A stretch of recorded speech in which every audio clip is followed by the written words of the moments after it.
Good evening, everybody. It's your host, JuJu. Everybody loves JuJu 1, 2. I'm gonna have to start pre-posting when I'm gonna go live because I get asked all the time. But I be having, a life. I be having things to do. But this is a priority for me. But at the same time, it is a lot of things going on um, in and around me. But I'm I'm ready. My mind is ready to go for March Madness, and I hope you guys is too. And if you actually follow me, but you didn't catch this show, because I know I have some East Coasters and some Midwesterns, and not everybody can join me. But those of you that can join me, I'm gonna have a discussion tonight, and I'm gonna have a discussion when I can't, and I'm gonna set this up for the morning as well, and then I'm gonna have a discussion again. But let me first greet you, DeWitt. How you doing, DeWitt? What's happening? How's your day? Thank you for coming on. I'm sorry I'll be taking long. I know y'all be looking for me. I'm gonna get situated sooner than later in life here. Uh, life just be life. Uh, Let me try to see what's happening with my sound myself when I talk. Okay, all right. But I want to thank you for joining me, DeWitt. I don't know what time it is where you are. What time is it where you're at, bro? What time is it? Talk to me. I talk back.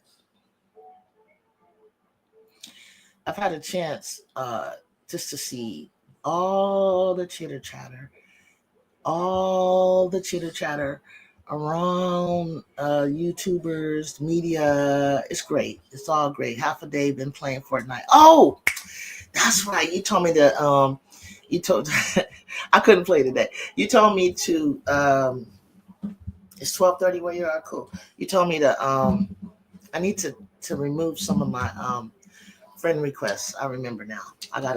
I know what happened, but I think if you sent it, what did you tell me your name was, DeWitt? Go. Are you in the Discord? Give me your name. Give me your Fortnite name again in the Discord. Send it straight personal message to me. Put in the comments with the video. So, to apologize for not putting the comment. Oh no, you good, Jacob. You good. I just couldn't.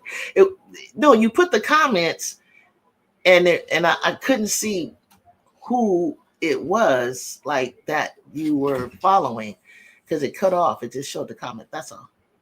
Yeah, just hit me up in the Discord straight to me directly. We can have our own message, and then that way I don't have to go searching in the general where we were talking about, because we don't have a I can ask Nippy to create a gaming portal.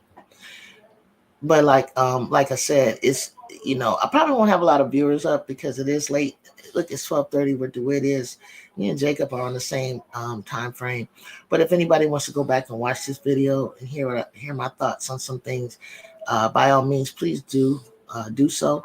But I'll repeat myself with no problem. Now, like I was saying, I've been watching, Shanae Oguma K, Andrea Carter, L. Duncan. I'll say the names. I've been watching. I follow USC Women Trojan Wire as much as I can. And my thoughts. She has a channel. You guys should check her out. She came on our show. Um, No cap. I bypass certain other people who are just biased. I don't know. I could be biased as well. Um, Shannon Sharp and Ocho. Ocho's real knowledgeable. I got to shout out him. He's real knowledgeable. Sharp be doing the best he can. He got it. He got it for the most part. But Ocho be knowing like names and specifics, and I like what he said about Juju. He was just, spot on. He was about her being young, but at the same time, you can't deny the momentum that she built from her freshman year that's carrying over into her sophomore year. Most importantly, of recent, mid season, a little bit past the beginning of the season, mid season, when she hit that nine for well, you guys, what she had 9 for 11 3-pointers. But then of course everybody's like, oh, well, that was against a low level opponent. What do you think some of these big points are coming from everybody else? You know, I'm gonna address some things. One, I want to say congratulations to JuJu Watkins for receiving Player of the Year. Jacob, tell them what you got Player of the Year for. Special, I think, sports athletics. This is her second nomination for Player of the Year. I think the one that we're looking for, Naismith Trophy winner, Naismith Player of the Year, I think is going to come during the Final Four tournament. But here's my take. This is what I think is going on.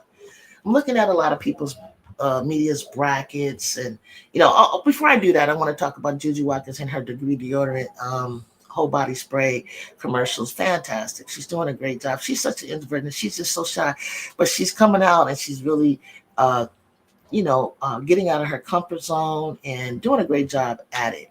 And one of the things I'm just so proud of her um, is that she donated $400,000. She has another part coming out that can increase it to 1 million, or either she's going to get 1 million and then she's going to get more money.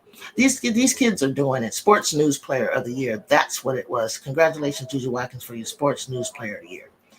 Um, she and Kiki teamed up. I think it was on behalf of Kiki.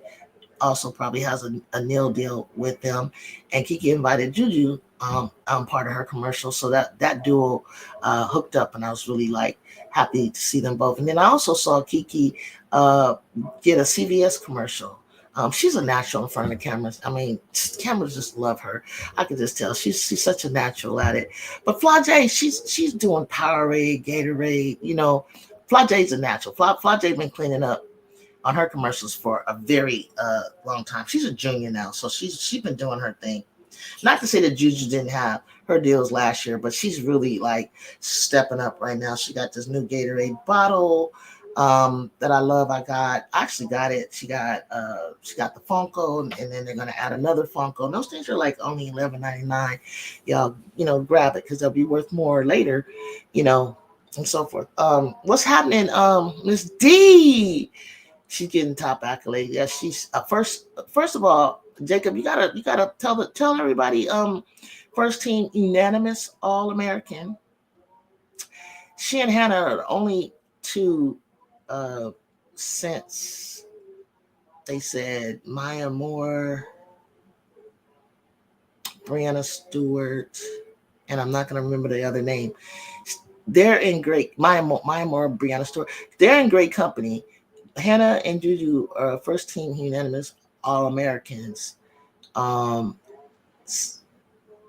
freshman and sophomore year, and it's a very fine company that they're in with getting this award. I believe it was Hannah. I believe it was. I know JuJu for sure. They're in very fine company. Kiki Irfin, she's honorable mention. All American, great job, Kiki Irfin. I repost a lot of. I try to repost some of Kiki stuff on my page and Instagram and stuff, and she actually liked it. So if you ever catch the show, Kiki, thank you so much. I appreciate that. I do notice it, and I do appreciate you knowing that. I am rooting for you. I'm rooting for you not only in the draft, but if you are able to stay back with the Trojans, I think that would be fantastic. Since you might want to think about it, because if there's a CBA lockout and so on and so forth, think about staying back, because you can make a whole lot of money because you are just fantastic in front of the camera. And JuJu could really, really, really use your services. So let me tell you, that's probably not even all the Jacob, you post a lot of stuff all the time. I know she's like a semifinalist. One of the things that she got last year was um, the Ann Myers Drysdale shooting guard award. But now JuJu, probably for her work, because she's been comboing and doubling with the point guard position. She's been dabbling in a little bit in that. So now she's up for the Ann Myers Drysdale. Don Staley Award. So Jacob said two things. Hannah and JuJu are the first two freshman and sophomore players to get on the first team for their first 2 years since Courtney Paris. Thank you. Courtney Paris and my more. Leave it to my boy Jacob. Leave it to my boy Jacob. Jacob, put some more in there because we talk about stuff all the time together. Put it in and I'll announce it. As I'm going on to, the accolades are pouring in. The accolades are obviously well deserved. I do think she's a unanimous national player of the year. If she doesn't get she's in a semifinalist for defensive player of the year. She was on an interview, I think with CBS, and they told her, and just bringing it up in passing as if she knew, and she didn't even know. See, that's the kind of player that's locked in. See, JuJu, I go in spaces because I have a right to. I'm a human and I can. I go in spaces and I make comments in space, and I don't know what the etiquette is. If because I'm a YouTuber, I should be careful that my name is not popping up and I'm making enemies or frenemies or what have you. Don't really care because it's just my opinion.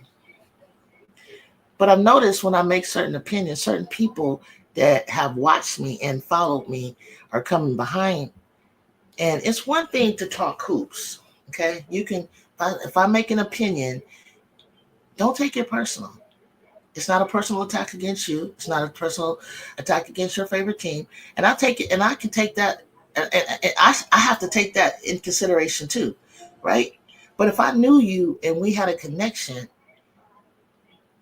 and not knew you, but knew you in these spaces, or you've come on my show, or I've been on a show that you were part of, and I make a statement, and you tell me to shut up. You made a good point. You like, you lost to Iowa, and as if I need to shut up because I said that your team. Now, mind you, the space that we're in is a USC Trojan space, right? Should be a safe space, right? You come into our space, and then you say you didn't like what I said, and all I'm saying is anybody, and people say it all day long, and they've been saying it all day. What they've been saying all day long? They've been saying all day long. What's up, RC? Some people suspect, not everybody, some people suspect that UConn, a team that we beat and was beating handily in December, and the only thing you've added is a little bit healthier Easy Fudd and an Aubrey Griffin, and your second seed were first seed, and you saying that UConn should beat us. Okay, you got UConn over us. What makes you think, and not giving us a 50-50 crack at it, that you feel that UConn will beat us? What makes you think that? So instead of discussing what you think, why you tell me to shut up? And you get offended because I said something about South Carolina. First of all, like I said, everybody has a 50-50 chance, okay, of losing. Anyone can get got. And that's why they call it March Madness. This isn't the NBA or the WNBA finals where you get a 5-game series or a 3-game series. There's no series. It's a one and done. You get a crack at it and you can get got.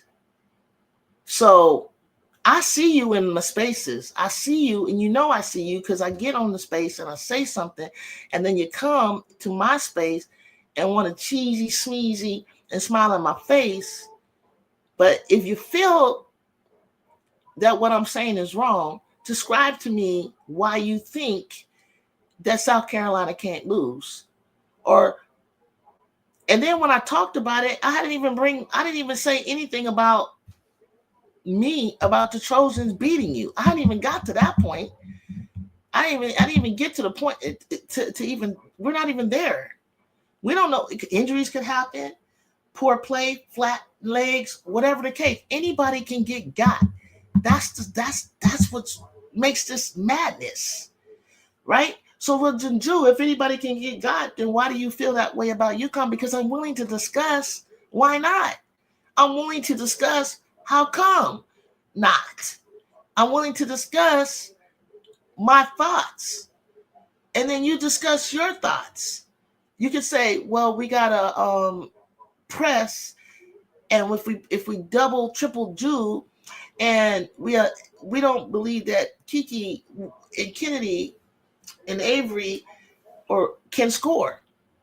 We don't think you have anything else. Okay, then I can go on and we can talk about examples of X, Y, and Z, right? So actually, let me read. Let me stop here. Actually, I hold on. I forgot to put that she's one of three players that's unanimous on the first team this season. The other two is Paige and Lauren. I said that. Absolutely. I didn't know about the Paige and Lauren, but I said that though about her. She's unanimous. First team All American, I believe is what you're saying, Jacob. I'm arguing with crackheads on Instagram. What up, RC? Hey, Jude. What's up, Cheetah? So, Cheetah, you can have a discussion because you're one of the ones that you didn't understand, or you didn't agree with what I said about Duke. So talk to me about that. I talk back. Jacob, because a certain someone on Instagram said that 3 of the 5 players shouldn't be on the first team. Really? Wait a minute. 3 of the 5 players? No, the 5 players are Paige, Juju, Hannah, Betts, and correct me if I'm wrong. Is it Madison? Tell me if it's Madison. Who shouldn't be up there? Madison? Because I think it was. You know what? I think I did see something that was Madison, and they wanted Anissa there. Okay, the national media has been insulting the Trojans. Um, how so? How do you think they've been insulting us? Oh my gosh! You guys, hold on, please. Hold on.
All right.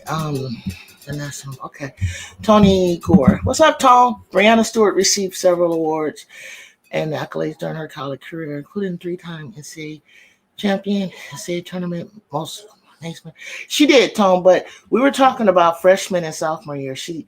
When they put it up today on media, she didn't get first team All-American her freshman and sophomore year. Her name wasn't listed, and that's what we're talking about.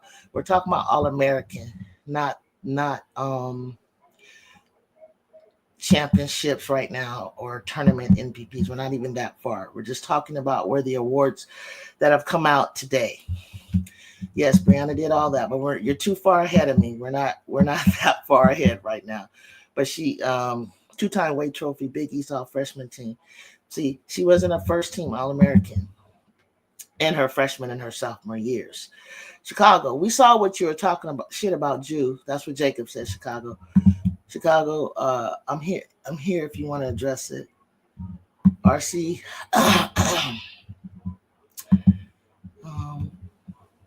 Anybody could beat anyone this month of unpredictability. Yet, but yes, it's the most fascinating, maddening thing about March Madness. Anyone's favorite can get their breaks cut. Serious, look, it's serious. And let me tell you, RC, I did my bracket, and I wanted to. I think I'm not sure. Let me see. I gave some love to you. I gave some love to Iowa. I gave some love to Iowa, by the way. I gave some love because of late I felt like Iowa has been playing good basketball. Now in my bracket, for instance, RC, and it might be unpopular in belief, and I don't know who's here that want to talk about it. If you even paying attention to this or not, but RC, when I have Iowa facing at some point Oklahoma, okay, with Reagan Beers, right? I can't even name the other players, but I don't even think Reagan Beers impresses me that much on Iowa. I mean, on Oklahoma, really. And it's crazy that I can't name the other players, but when I see them play, I think they got a great running game. I think when she's not in the game, they run better. And they have another big that comes in. Um, and I actually feel like the defense of Iowa and the play of Hannah Stokey and O'Grady and you're gonna don't don't get mad at me if I say I'll falter the wrong way. And Lucy Olsen, I got them winning against Oklahoma. Okay, yep. And I said, what did you say, Jacob? And I said, who are the three? And yes, it's Madison. Okay, thank you. I thought so. Okay, Duke has the same problem that Texas has, and they can't score the basket. Okay, glad you said that. Now we can have a discussion. Duke allegedly, because obviously they did. Obviously they started putting things together with Oluchi, right? Toby Fournier and Oluchi Fournier. I can't even remember the third person. If they do, because this is what it's about. Now Lucci's coming off the bench. Because this is what it's about in March Madness. Same thing with Ole Miss. Hella defense can make you turn the ball over. And you what the tournament is about people having out of body experiences. They have shown enough. Duke has shown enough to possibly be in the finals against, in some brackets, against South Carolina. Some people have Notre Dame being in the finals against North Carolina. Excuse me. Let me go back. How did I have that? In this, Duke is to me. You got, if I line it up correctly and I get past the first round, there's Indiana, there's Alabama playing Maryland, right? And I feel that I would have in any given day, I probably would have said Maryland, Maryland, Maryland, Maryland all day because I like Schmeckel and I like Cheyenne Sellers. I've said that from the very beginning, and I like Cheyenne Sellers, and I like the girl that got hurt, McDaniels. And then they got Tabuchi. I can't pronounce her name. Okay, Maryland is tough. Maryland should beat Alabama, but then at the same time, Alabama comes out sometime, and you don't know which Alabama you're going to get. So Alabama could come out of that. And you got West Virginia, North Carolina, right? And then Oregon playing Duke. Now, Oregon sometimes plays some really good basketball for whatever reason they be balling. So, but I chose Duke. Duke faces North Carolina. Duke comes outcome, and then South Carolina will play either Maryland or Alabama. So you're assuming that South Carolina will win. That's how I came up with the South Carolina Duke situation. And if South Carolina gets rushed, in my opinion, or they get some heavy defender, and that girl Lucci ain't no joke. She breaks loose in transition. And by this time, you played several games, back to back and so on and so forth. Just the way last year, it wasn't an easy road necessarily, even though I don't know, and I meant what I said. I don't know. I think Donna was playing games. I don't see, she wasn't mad about this bracket. You didn't get the overall, but because you politic and you've been, standing on their necks every year and claiming you're disrespected so much, they honored and respected your position as defending champ, national champ, and you have a lot of fans. We want to see North Carolina, South Carolina in the finals. So therefore, here's your bracket. But you got an upstart, cerebral Carl Lawson, in my opinion, that is a motivator, and she's got some players that are hungry. And on any given day, on any given night, there's a 50-50 chance that somebody plays out of their mind and you could lose. That's all I'm saying. And if anybody's going to do it and challenge them, it could be Duke. And then even so, when I go down and I finish the rest of my bracket, I kind of think, and I've said it from the beginning, I thought TCU, now TCU, they have a great coach in my opinion, and he's a great motivator. And they got the classic big wing, shooter, point guard, and maturity in their age wise when it comes to Taylor Biggs, formerly of USC, Haley Van Lith, and Sedona Prince. And then you got Connor. And if they are hungry enough, being seniors, you might have a game. You might have a game. Any of those 4 seeds can be upset. And you know that. And that's my opinion. They've been saying that UConn is going to Final Four, and that this team is the best team, when reality is not true. Now, there's experience. See, the difference in this, my coach G has been to the Final Four. Let me make it clear to all of you who are listening and not in my chat, but you're watching me, and I know you're watching me. Okay? Coach G has been to the Final Four way before Don, not before the Texas coach, but because the Texas coach was a Texas A&M coach. Am I correct? And way before Corey Close. Has never been. Let's make it clear. She has taken a Cal Berkeley Bears in 2013 to the Final Four. Don't mistake. And she did not have a player like JuJu Watkins. She did not have a player like Kiki Irfin. She did not have 3 fiveys, 5-star recruits. She has a better team than she had last year. UConn does not have Aaliyah Edwards or Nika Mule. Are we clear?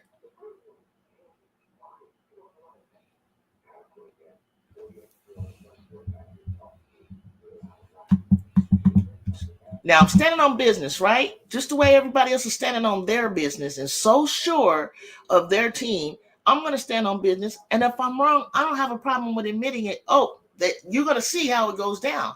How, if it's a ref, did she get out coached?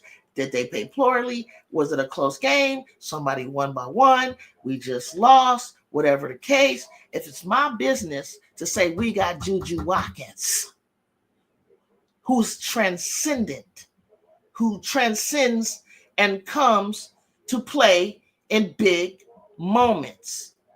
And if you think for a minute that she want to go home, she's a baby. She was 18 years old. And the tears that she cried was not boo-hoo tears.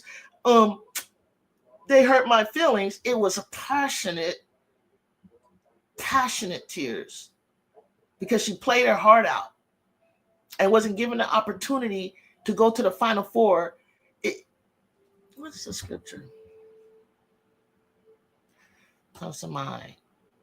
Hope deferred makes the heart sick. Her heart was sick. Okay? Her heart was sick because the hope was deferred. And what that means is that not right now, JuJu.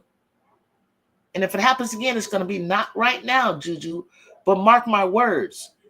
If you don't get it now, I don't want to. Y'all not going to see the light of day of that girl moving forward for the next 2 years.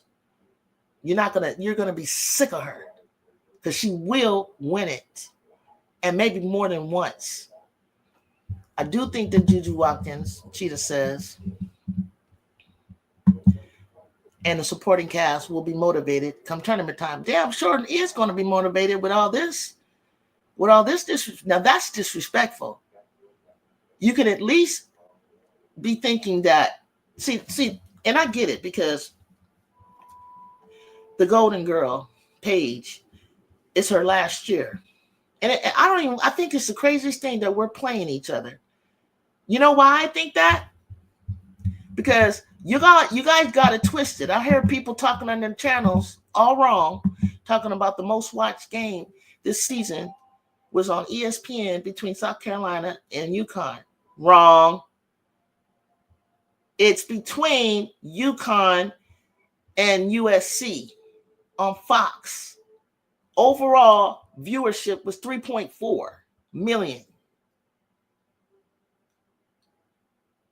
They want to see JuJu Watkins and Paige Bueckers. We've shown you JuJu Watkins and Lauren Betts, and she destroyed her. Them. I shouldn't say her, but yeah, one of those games she kind of did pack her. Betts packed her back. It's good TV. Because once we get past UConn, you still got to play UCLA. You know what I'm saying? And UCLA they're hell bent and determined to get there. And we match up better than anybody in the country against UCLA. Everybody else, and UCLA is not even, I don't even think they have better guards than most teams. But you don't have anybody to match up with Lauren Betts. And when Lauren Betts wants to play and she gets aggressive, she can't be stopped. It's a hard stop. I'll tell you that. And if she dishes, and she's a great passer, and if she passes out and they're hitting her shots, you're dead in the water. RC, I can't see that happening. What did RC say? I don't know what RC said. What did you say, RC? Chicago. Oh, okay. RC, I'm sorry, I passed you up. I actually have Oregon State upsetting Duke on the Oregon State upsetting Duke? No, that's not Oregon State. That's Oregon. I believe that's Oregon, y'all. Double check that, RC. Is that Oregon State or Oregon? I think it's Oregon with Deja Kelly. Upsetting Duke on the 2 of my brackets I created. I do believe they can get it done. Okay. And I think there's a number 15, real big, that if she plays up to her potential and she takes up space and stops Alucci or Toby Fournier and forces Duke to have to shoot from the outside, I see where RC is coming from. So you gotta take in consideration somebody's opinion and their thought, and then give a reason why you think he didn't say how. But if we ask him how, and you start talking about matchups and stuff, RC, you're gonna have to explain. And in Chicago, you don't see how. Why do you think RC's thought is not a possibility? Because I think sometimes we go off of color preference, or we watch the team one time, but we don't do any research. We just a feeling. Or you look at the bracket and you go, oh, they're 30-3, and this one is 27-10. Because if you want to be honest with you, Richmond, I heard someone said that Richmond can probably because nobody knows that much about them, and they have like a terrific amount of games that they won compared to losing. And they think, some people think they could probably get UCLA. See, let me tell you, there was a time, and it doesn't happen. It's very rare that it happened where a number 16 seed defeated a number 1 seed, and that was Harvard with Allison Feaster, which is Sarah Strong's mom, defeated number 1 Tara Vanderveer Stanford and upset them. 16 seed versus a 1 seed. You just don't know. If you overlook people, or you don't do your homework, and you don't prepare, and you come out flat, or God knows what the reason was, or that 16 seed is just wasn't playing on a national scale, because there's 3 Ivy teams that looking hot, like Princeton, Harvard, and Columbia out there, that keep sleeping on these Ivy Leagues, and you might get got. I do think that JuJu Watkins and Sporting Cast will be motivated. Thank you, RC. I can see that happening. I think don't underestimate Duke basketball. You better pray that Reagan Beers don't drop 40 and 10 on Hannah. Chicago, I really saw what you said on live, Mike video. Don't bullshit. So what was that? What was up with that? Cheetah, Chicago Cheetah on live, Mike, because that's one of our people that we follow, and he's on my channel. Um, I don't know. Jacob is calling you in about it. If you want to talk about Jacob, respect the Iowa Oklahoma first round opponents. First, let's see if both teams can dispatch their opponents, and then we'll cross that bridge when we get there. Fair enough. Tony said, "Oh shoot, I went too far. I'm way behind. Let me catch up, guys, so you guys can hear what I have to say about it." This thing. I'm sorry, guys. This thing moves terribly.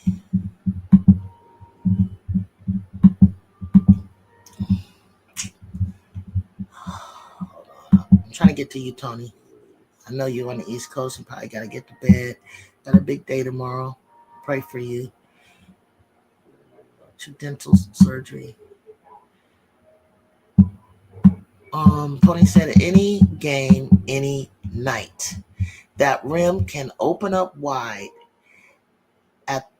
or the rim can shut you out. March is fascinating. One and done. Absolutely. A team can wake up on the wrong side of the bed and lose a game they should have won. And that's all that I'm saying. That's all it's about. A team that you should have won, you should have beat, you can lose. And a team that you shouldn't. And I say, and if I say, and I think, because I can think about your worst game this season, and I can think about your best game. This is how I do it. I can think about your worst game this season, and I can think about your best game this season. And I can think about that team's worst game this season and their best game. And then when I compare the two of them, them at their worst, and them at their best, and them at their best, and them at their worst. That's how I be coming up with mine. They'll probably beat them by 3, 4, 5, 7, 20.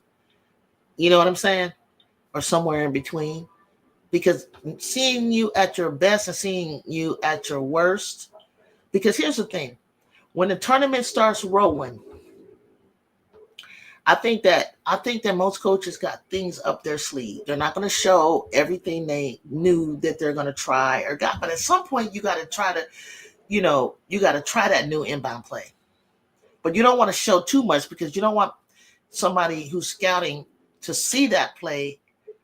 And I don't think if you do it once here and there, certain schemes, once or twice here and there, 2-1-2, 2-3, 1-2-1 zone or quarter press, half court press, or you try different things and you just do it for a short time and then you pull it off just to see, can we get in position in time? Can we get into that press on a missed shot? Can we get in that press on a made shot? How do we respond to someone who throws a matchup zone or a box and one once JuJu gets the ball? If we come down and we're man to man, then all of a sudden it drops to a zone and only one person's on JuJu. Trying different things, right? The thing about USC going into the Big Ten Conference, we got a chance to play a whole lot of teams that we never seen before. We got a chance to see so many. There's only so many defensive schemes that you can do on a basketball court. The rest of it is a feeling. It's a feeling. It's an organic thing and chemistry that you have to have with your team and hustle 50-50 balls and the intangibles and flat out heart, just playing basketball. A coach, and I've seen this. I've seen a lot of coaches who like to stop and blow the whistle. Let me stop and integrate my scheme or what I see and stop the flow and the rhythm of the game. And some coaches like Moki, I think Moki does it. I think Coach G does it. I've seen Don do it a couple of times. Sometimes they're gonna let your ass drown and try to figure it out until they can't take it no more, until you get a stop and get your own self out of it. Because you know how to play, you know what we talked about, you've seen everything. Sometimes it's like coaches just need to let them play, and they might do that. Or you might have a coach that is so controlling, they want to just control every little aspect of what's happening. So it's so much that's going to be going on, and when you go through the tournament, as you get down coming into the tournament and you only have a day in between when you're going to play, there's not a lot of time to scout. And for us, this was the dumb thing. You got us playing somebody that we're already familiar with. You got us playing against somebody as well as they're already familiar with us. So it's just mano. At this point, this was the dumbest thing. We're gonna line up against UCLA for the fourth time. Who thought of this? JuJu, I can run off the top of my head. I can only name Reagan Beers, Skylar Mann, Peyton Benners on Oklahoma. Dang, why do those names sound familiar? I think because I've seen them. They got some guards. They got Reagan. I'm telling you, they got another big in there that sometimes in the half court execution, I got it when they want to run, and they can run without Reagan in that game. Do not disappoint me on the first two rosters. Don't even put that out there. Texas is massively overrated. They struggle beating Georgia. Jude, thoughts of Kelly Harper getting hired on Mizzou? I like it. I think she played it right, took a year off, and will come back and rejuvenate as coach. I think that's true. I've heard some people feel like, why are we recycling coaches, though? Give somebody else a chance. So that's another thought that I heard. I'm not saying I agree with it, but that's another thought about that. I don't think Kelly had enough time. I don't even think she did a bad job.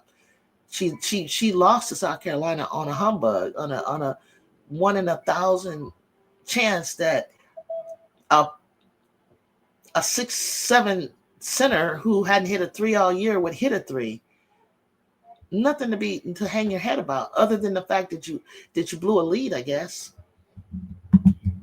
But I don't even like to say blow a lead, because when you're in a battle with an experienced team, with a hungry team, and it's all the marbles are on the table, quit saying somebody blew a lead. If you got an 18, 15, 10-point lead and you go into the fourth quarter, third quarter, come out of halftime, that's what it's about. You're supposed to make adjustments and whittle it down, and you might win by 4 or 5 or 2 or 3 or 1. It doesn't matter. It's not like, oh, we were dominating. What happened? Groovy, what's up, everyone? What's happening, Groovy? Right, because they play with Coach G. They play with her, and they play with her because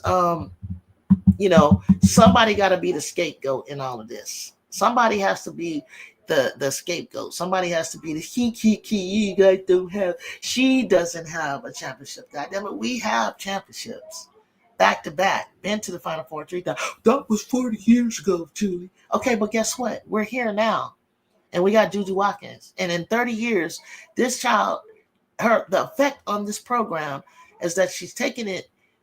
You think they would have made the Elite Eight without her? So obviously she took them to the Elite Eight. You think we would have got 3 5-star recruits and the number one transfer portal? Who do you think the reason why? JuJu Watkins. You think we went from 1,000 people sitting in our Galen Center to 10,000 on average, 7 to 5,000 in Los Angeles? This is not no country city.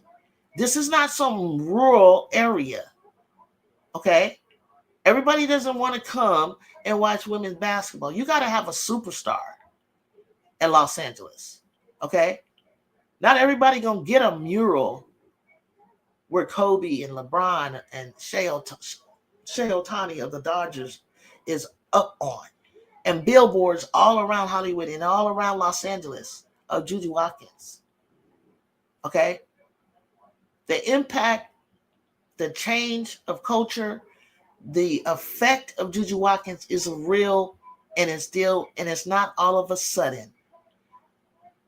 From the days of 12 and 13 years old with her 2 pom-poms on the side of her head, taking a photo on Sports Illustrated Kids, it's been a progression. Since 2018 and 19, when Coach G heard about her before she came to USC, when she was with the Cavs and decided to take the job, she remembered the kid that she saw or heard about in 2018, 19, and decided that I'm going to take this job and I'm going to see if this kid is interested in coming to USC. And in 2020, the things that she's acquired, MVP wherever she goes, FIBA USA under 16, under 17, gold medalist, Nike Summit MVP, McDonald's All-American MVP. Wherever she goes, she's a winner. She's a champion. We won the Palm Springs Classic this year. We won the regular season this year. But you know what I have to say? USC, to you, as impossible as it may have been to beat UCLA, you got to kick the door down in those moments. It's the Big Ten tournament. Apparently, this is where all the we know this because we did that to Stanford last year. We won the Pac-12 out of nowhere. No, wasn't even ranked. No one even knew about us.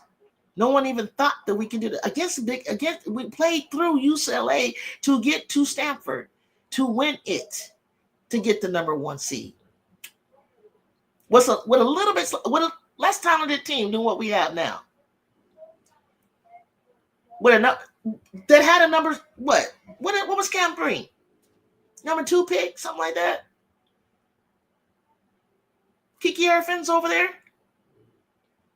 So we have the talent. We have just as much business being in the conversation of making it to the finals. Nobody's doubting that you can make it to the finals, Jude. We have just as much business to have a conversation about making a splash, because everybody knows how hard it is to go back to back. That's what you need to worry about, the odds of going back to back. To take the championship just as much as anybody else. We have just as much talent as anybody else. As much as UConn has a chance, as much as UCLA has a chance, as much as Texas, as much as South Carolina, as much as TCU, in my opinion, as much as who else do I think? Oh, the only reason I'm not saying LSU is because honestly, I don't know how well LSU, I don't know how healthy they are. I don't know if they have the size, but we'll see, right? We'll see. Because if everything aligns, then LSU, you will have your chance to play UCLA. Because we beat them last year. Well, goddamn it, if they beat them last year, then why ain't you saying the same thing about us beating UConn this year. Don't talk about last year, but let's talk about this year.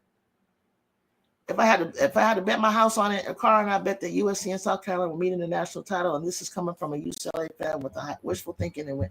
I hope so. I hope so.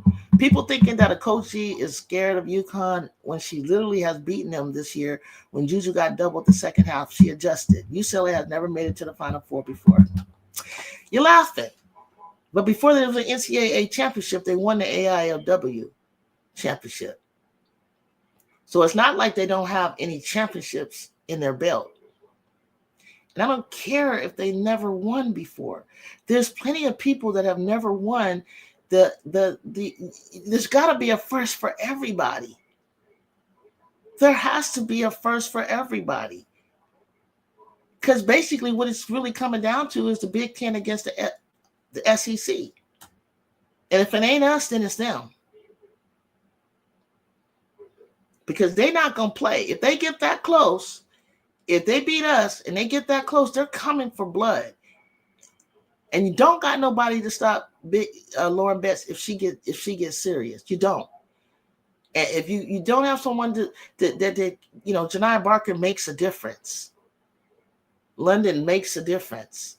Kiki Rice makes a difference. Jaquez, Dugalec make a difference. UCLA is not a walk in the park. If they get blown, if they for some reason don't get as far as I think they will, that's on them. But to say that they don't have the manpower to get there and win, I disagree. I think they can. People have been playing with LA schools like they are some scrubs, and wow, it's wild to me.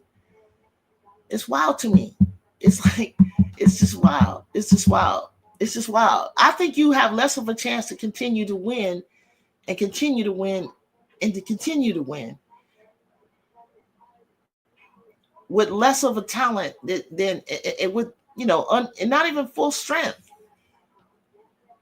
Based on what? The parity is there. Anybody can get this championship. I'm not going to say right off that so-and-so. I did at first. I said UCLA. I said it's UCLA. I had them. I had them all the way.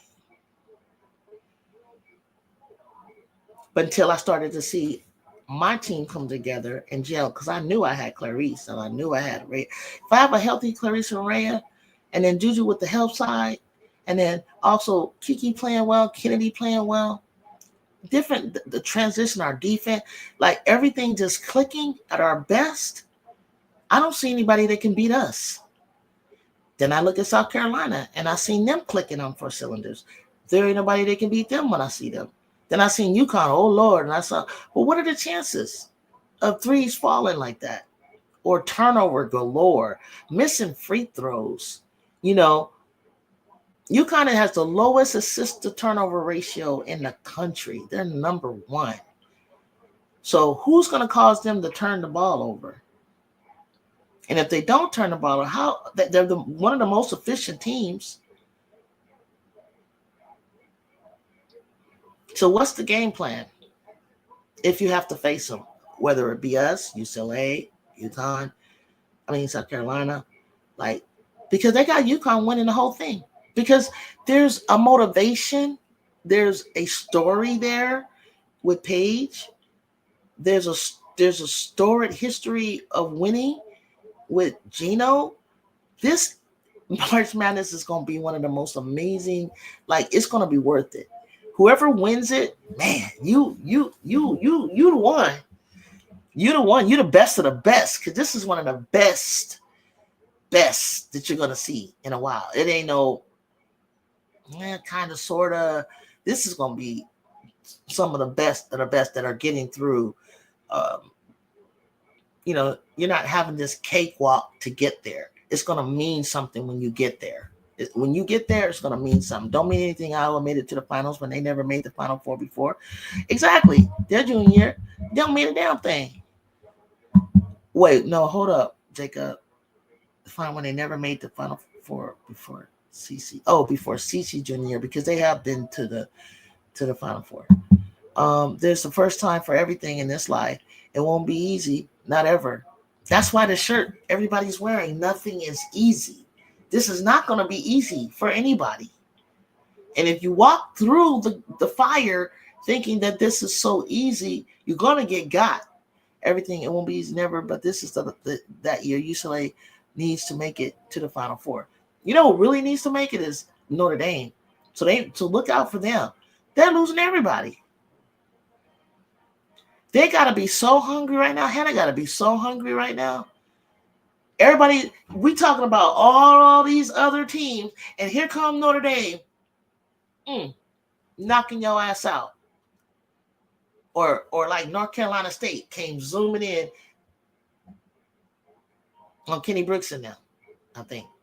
North Carolina State came sneaking in. Like, where the heck that come from? Or maybe Tennessee wakes up and that whole 5-on-5, 5 in, 5 out, 5 in, 5 out press gets you going because your team's tired. You're down into the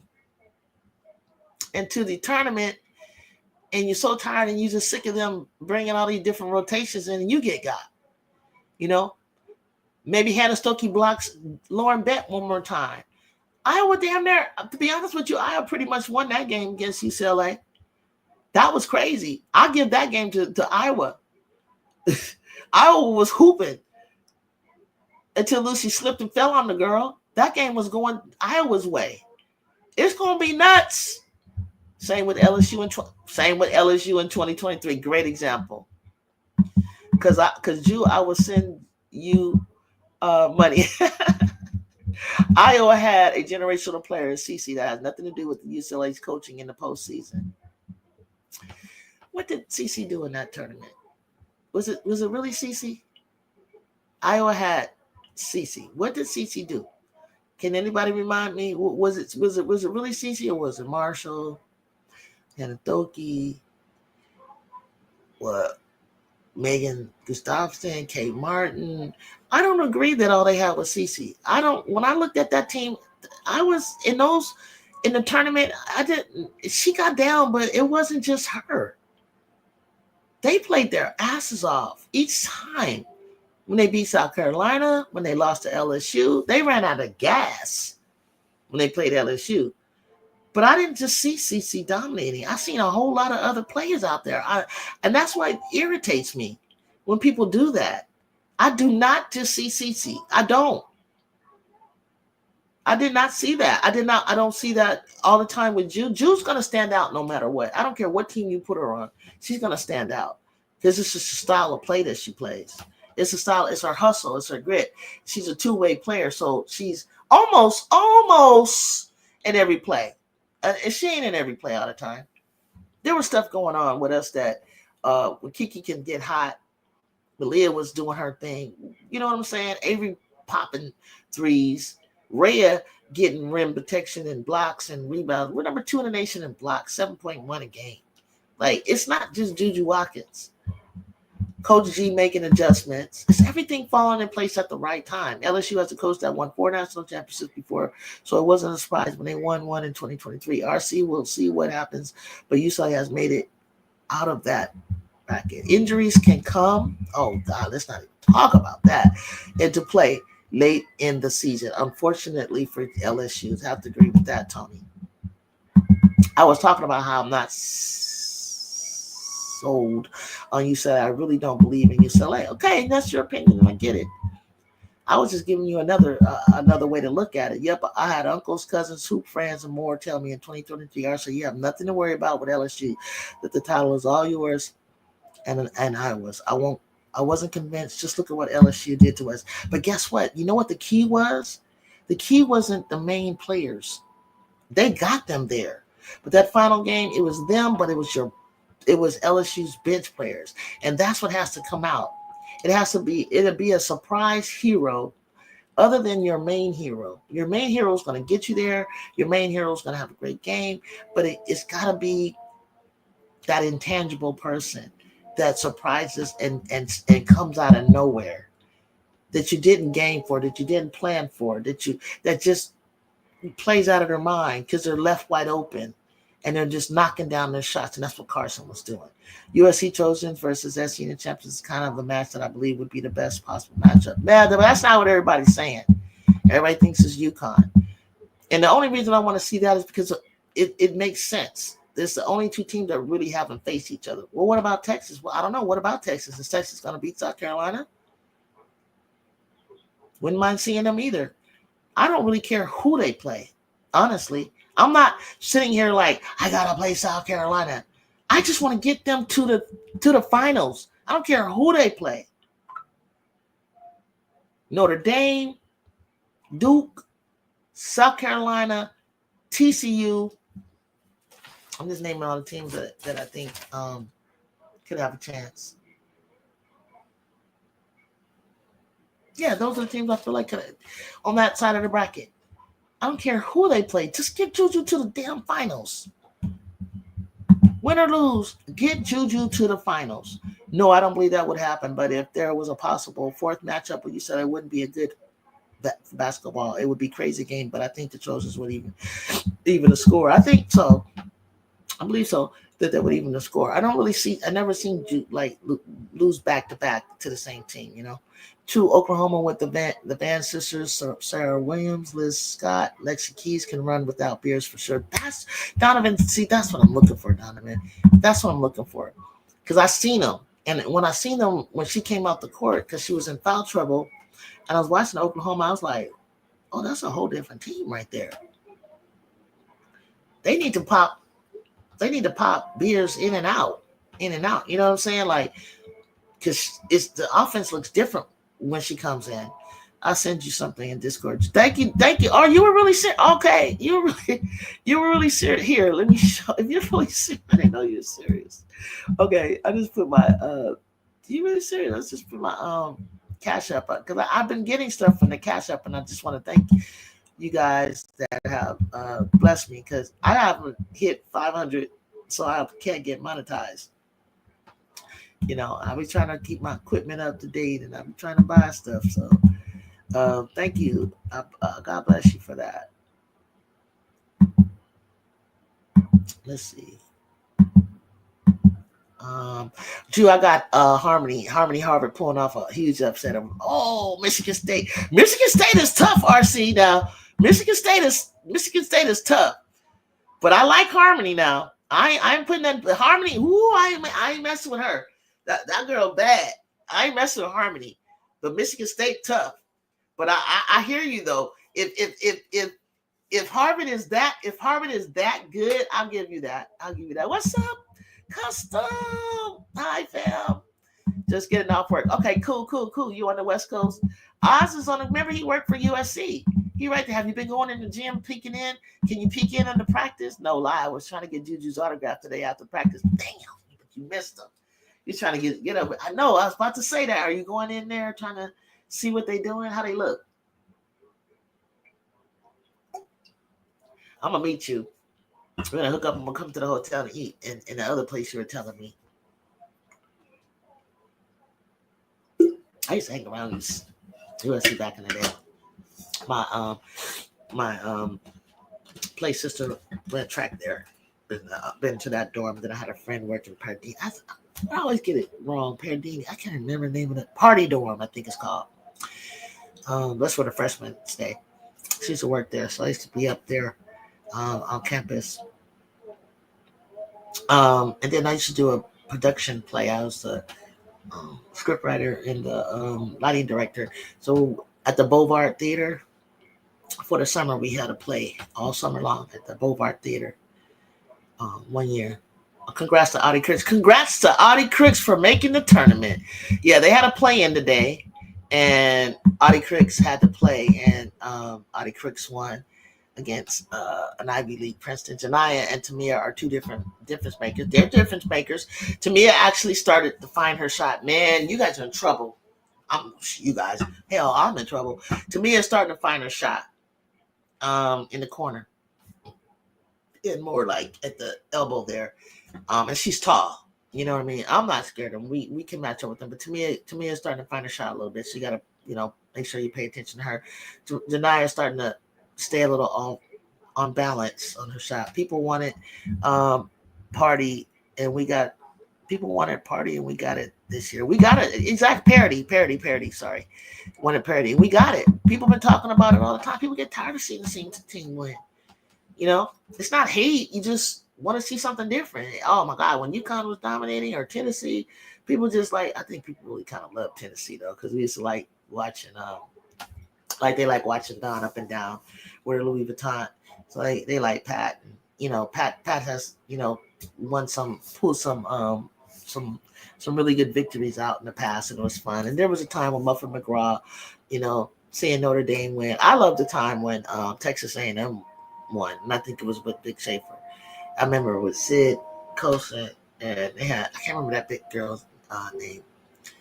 She was a shooter too. Just watching them win, I just can remember a lot of different teams that have had an opportunity to pull it off, and just enjoying seeing a different team, pull it off. So, how the fuck did Texas have a higher seed than USC? How did they have a higher seed than USC? Because they were co-champs,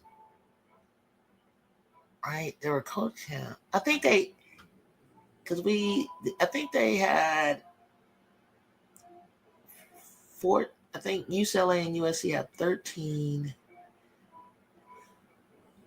quad one wins, or ranked wins, or something like that. And I think Texas had 14. And then at one point they were the number one seed, number one in the country. Cracks me up is how that Iowa. See what hurt us is when we lost to an unranked team. That really wasn't truly an unranked team, obviously, as we see. So that hurt us. Just the whole Iowa thing hurt us. Notre Dame wouldn't have hurt us that much. We were third, they were sixth. The dip with the Iowa, because look at Notre Dame. I think I would be hurt, crushed if they were third seed. But they just kept going down, losing to unranked teams in the beginning, then 3 straight at the end. It was just not a good look for them. But if they figure it out, they could be a really good team. So I think losing to Iowa kind of did that to us. She didn't shoot that good in that last year tournament. I don't know who she is. Didn't Kate Martin put a dagger in the LSU's heart? I think so. Iowa also had Martin, Stokey, Cesano, that's it.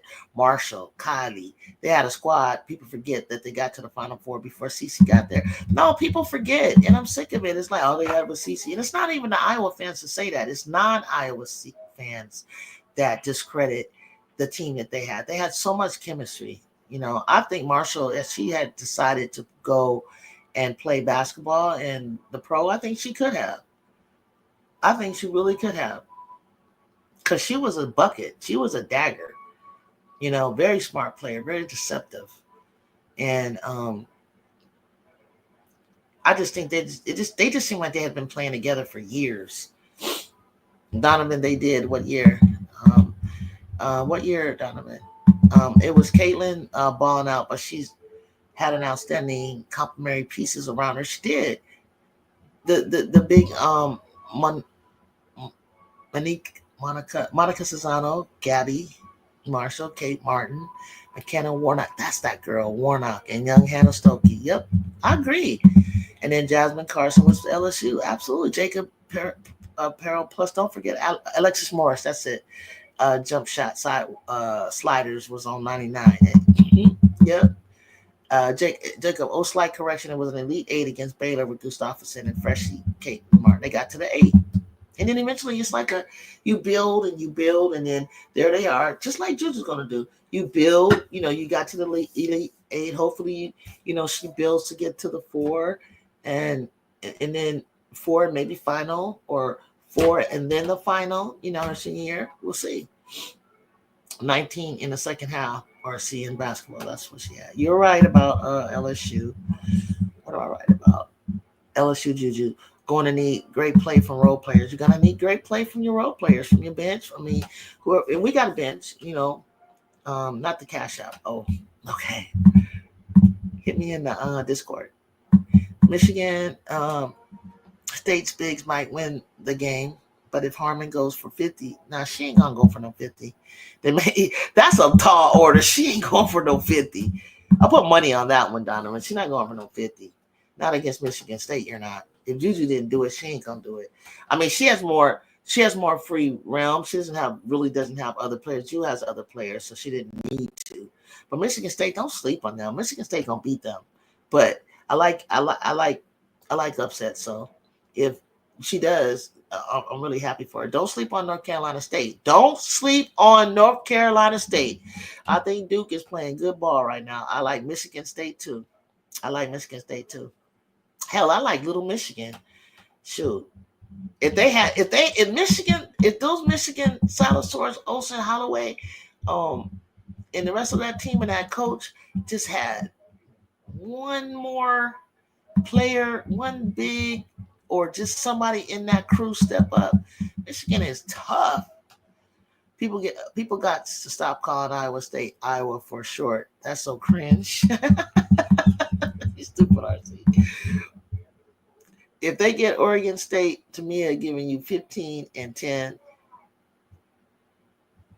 If they get Oregon, Tamia is getting 15 and 10 like she did in tournament last year where she bounced Hannah them out the Sweet 16. when she was playing, because at Oregon State, it was Beers, TiVo, and Tamia Gardner. Who's everyone? Miss Cinderella team for the big dance. I have Oregon State as a backup, South Florida. TCU, mine's is TCU. RC in basketball, I have Harvard.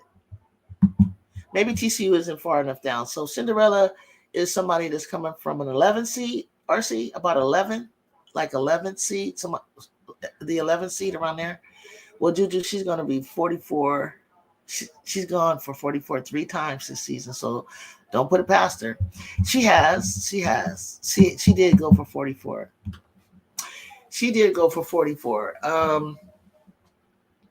The difference.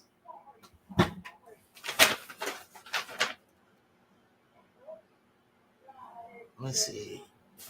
When she plays, when Harvard plays. Now Harvard I got Harvard on my bracket getting past Michigan State, right, Donovan? So I guess I'm there. I got them, but they're not gonna get past North Carolina State. And what's more, if they get past them, they gotta play either Florida State or LSU. And I'll be like, good googly, listen, Harmony, you a bad girl. JuJu, do you believe in Vanderbilt or Florida State? Have long runs. Florida State. I think Florida State will make it up to play LSU. And I think they're going to give LSU hell. But if they sit there and roll over,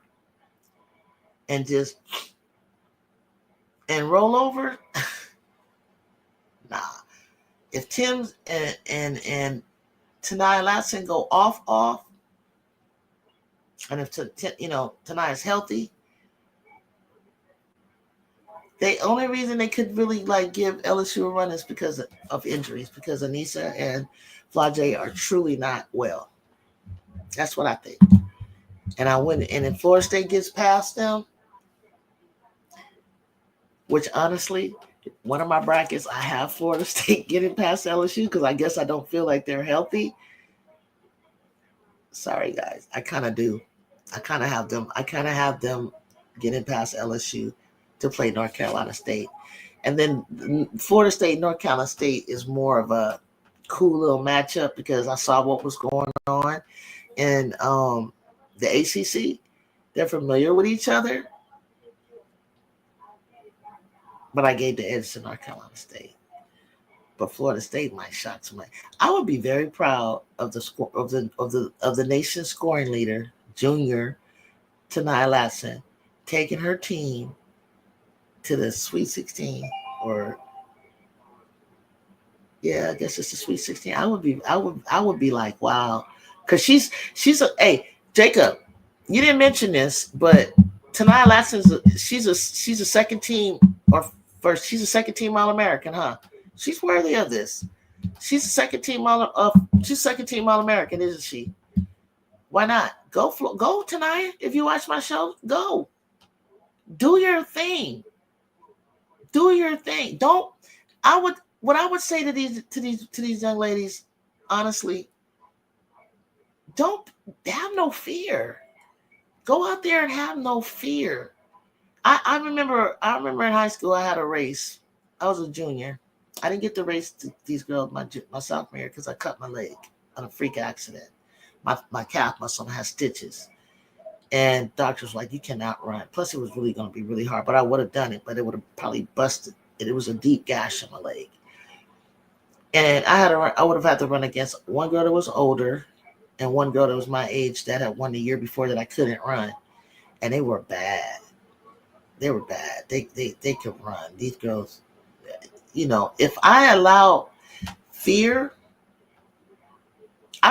now there's a healthy fear, and I call it a reverence. I had a healthy fear, respect for my opponent.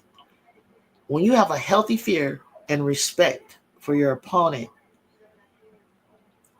and you do your work, because really you don't really kind of compete against them. You're competing against yourself. You're preparing yourself for the opportunity to show up in that moment. And in that race, it was those two and I think another girl, but those were the two that were surrounding me on both sides. And I had race one. I had race one and I lost. About a couple weeks before that, it was like a preliminary tune-up. I had a real outside lane. I couldn't feel them. I couldn't see them. So she caught me at the end. And she was a defending Central Coast section champ. So we're in the race together. Now we're next to each other, right? And I had the other one on the other side. So you got to have a healthy reverence and a healthy fear. And what I told myself when I heard their girls cheering, each of our friends in our schools were cheering so loud. People were standing up in the stadium to see this race. And what I told myself, because my favorite athlete at the time was Muhammad Ali, I said, I'm going to shock the world. I want to shock the world. I want to shock everybody here because I wasn't predicted to win. And you got to seize the moment. And when you seize the moment, you block everything out. You go into a zone and you say, you got to kick the door down. Some were saying I would win. Some would say she would win. The other girl would win. I would get this place. They would get that place. Bump what everybody is saying because we're starting from the same spot.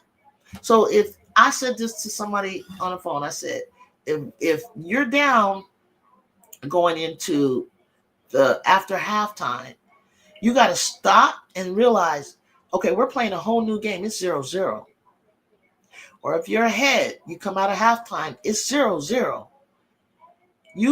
We put our pants on one leg at a time, mano a mano. It's like it's a healthy fear, a reverence, and a respect for your opponent, but at the same time, it's a belief and a confidence in yourself to tell yourself, I'm a champion. I deserve to be here just as much as anybody else. And you press and you go and you press and you don't let your mind wander. You stay in the moment. You keep your head in the game. And every step of the way, as I was running, and all I could see, I said, I'm going to run to the fence at the other end, which is way past the finish line, which will help me run through the tape. And when I came out, no one was with me. When I finished, no one was with me. And you just keep going and going. And then you think about what the reward is. You think about how happy you are when you win. You think about the joy you're gonna feel when it's all over. When all those butterflies are gone or ever nervous, whatever you're feeling. You don't think about losing. You think about how fun it would be to win and to celebrate with your friends. And that's what they need to think about. It's like you don't even have a thought of losing. You just keep going and going and driving and doing things right and trying to play the right way and seizing the moment. Don't be afraid to take the shot and put the ball in. You've shot this ball over 1,000 times. And if you've been playing since a little ago, put the ball in the basket. Grab the ball. Get back. Play defense. Don't, talk to each other. It's just playing your game that you love and knowing that whatever your coach has said in the locker room, make the adjustments. Do what you got to do. Look at your opponent in the eye like Kennedy was doing, clapping in Kiki's face. Make eye contact with that person. Look at them. Look at them. I'm telling you, when you playing ball and you look at somebody and they're not making eye contact with you, they don't want to make eye because they're scared of you. If you ain't and they trying to make eye contact with you, look them right back and see who's going. You remember the staring game? Stare back at them. Not with an expression. JuJu got a poker face. She got the best poker face. You don't know what she's feeling or what she's thinking. And even if she does switch her face up, or even if she is, you don't really know what she's thinking. You got to have a poker face. Body language means everything, because I know I got you. Hannah said the same thing. She knows when she's getting on your nerves. And that's when she attacks you. That's why I like Hannah Hidalgo, because I love defense. And when I see I'm breaking you down and I see you getting frustrated a little bit and all that, then I'm coming at you even harder. Cinderella could be any team that's a 10 seed. Okay, I say 11 seed, but okay. Thank you. I say 10th or 11th seed. I think Michigan can beat Notre Dame, and Notre Dame keeps playing the way they've been playing this past month. Man, you ain't lying, Riri. That's what I said. That's what I could be. But you know what, Riri? Think about it, Riri. I hope you're still here. You put this in here a while ago. And welcome to my channel. Hit that like button and subscribe, because we're on the same wavelength. Come back and join me sometime. But I know what you mean. And that's how much I believe in Michigan. That's how much I believe. But it would take if Notre Dame continues to kind of give up and can't hit that. There's nobody that's a go-to person that can hit that winning shot if they're close. Let me tell you, Michigan ain't no joke. They was all up and little silent sort of was so proud of her. She's like, I'm gonna guard JuJu Watkins. She couldn't really stop her, but hey, I don't care. She was all over JuJu.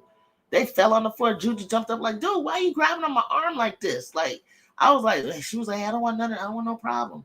I was like, dude, she just being competitive. Don't be. And JuJu was like, I'm cool. Hey, what's up? Yeah, you gotta grab me. I'm cool. But them girls is tough.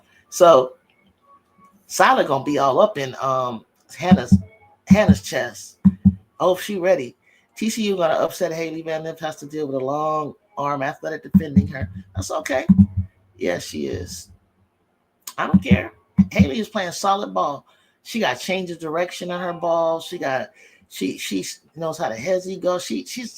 I bet you her assist to turnover rate is pretty good. I can see Latson going on a Sweet 16 similar runner. I can see it. I can see low key if Latson wants to. I can see her going on a Sweet 16 run. I don't know why. I hate to say it. You said my apologies. Not sure why. Okay, Ju. Everyone, I'm signing off. I'm tired. It's almost 1 a.m. Cool. RC. RC. I apologize. I need to come up more often. There's a lot of games tomorrow. I'm gonna do my best tomorrow. I had something to do, so if I pop up here and there, y'all come up. Maybe I'll. I hate to set it a time and I don't make it. That's why. But I'm gonna try to do that. We got to talk some more. I want to know. Thank you, Tony. Preach. It's a healthy fear. Fear. There's nothing to fear. Is what did General Eisenhower say? Was it him? Nothing to fear but fear itself. Fear is an illusion. Fear is fearing the unknown. But you want to know. Before you guys go to sleep, and I hope Tony, you hear me when I say this. I'm gonna tell you something, because I'm a champion. I've won. Listen, I've won things, guys. I'm an All-American. I'm a champion. I know what it means to go to can't sleep at night. Prepare to go one-on-one with someone and to win. Okay, I know how to lose. And I've lost. Okay, that too. A healthy fear. Okay, They say there's nothing to fear but fear itself. Let me tell you something. You want to know what the kryptonite of fear is? Come closer. You want to know? You know what the hell? You know what the opposite of fear is? Faith. Faith.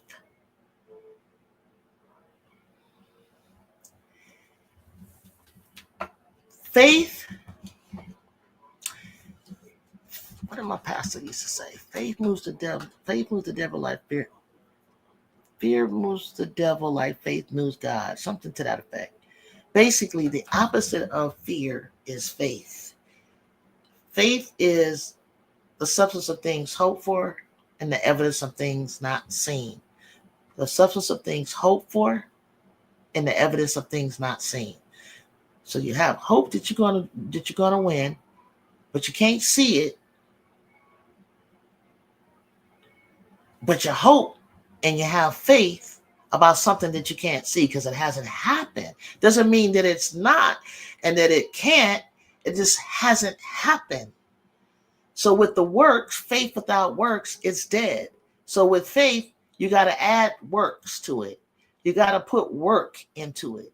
You got to prepare yourself for the moment. And if you believe that you're up, because you ever feel like, dang, if I would have shot more shots, or you can feel like, man, I didn't get enough sleep, or I didn't eat enough. Da, da, da, da.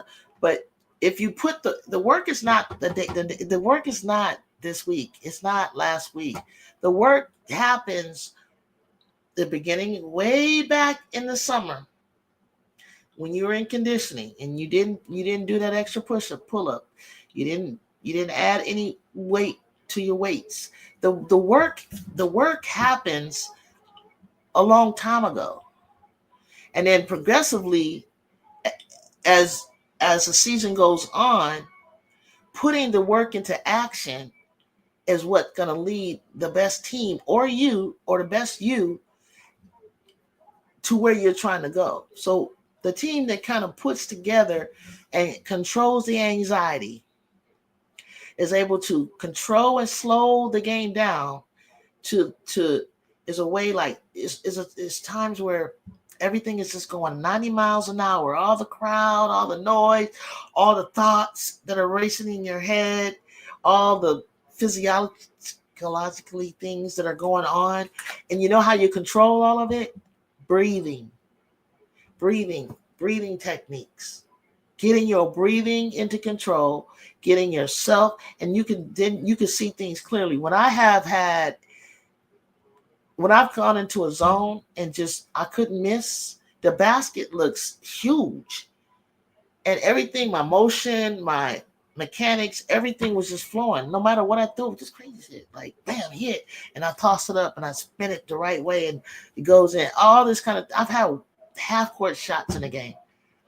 I've done buzzer beaters in the game.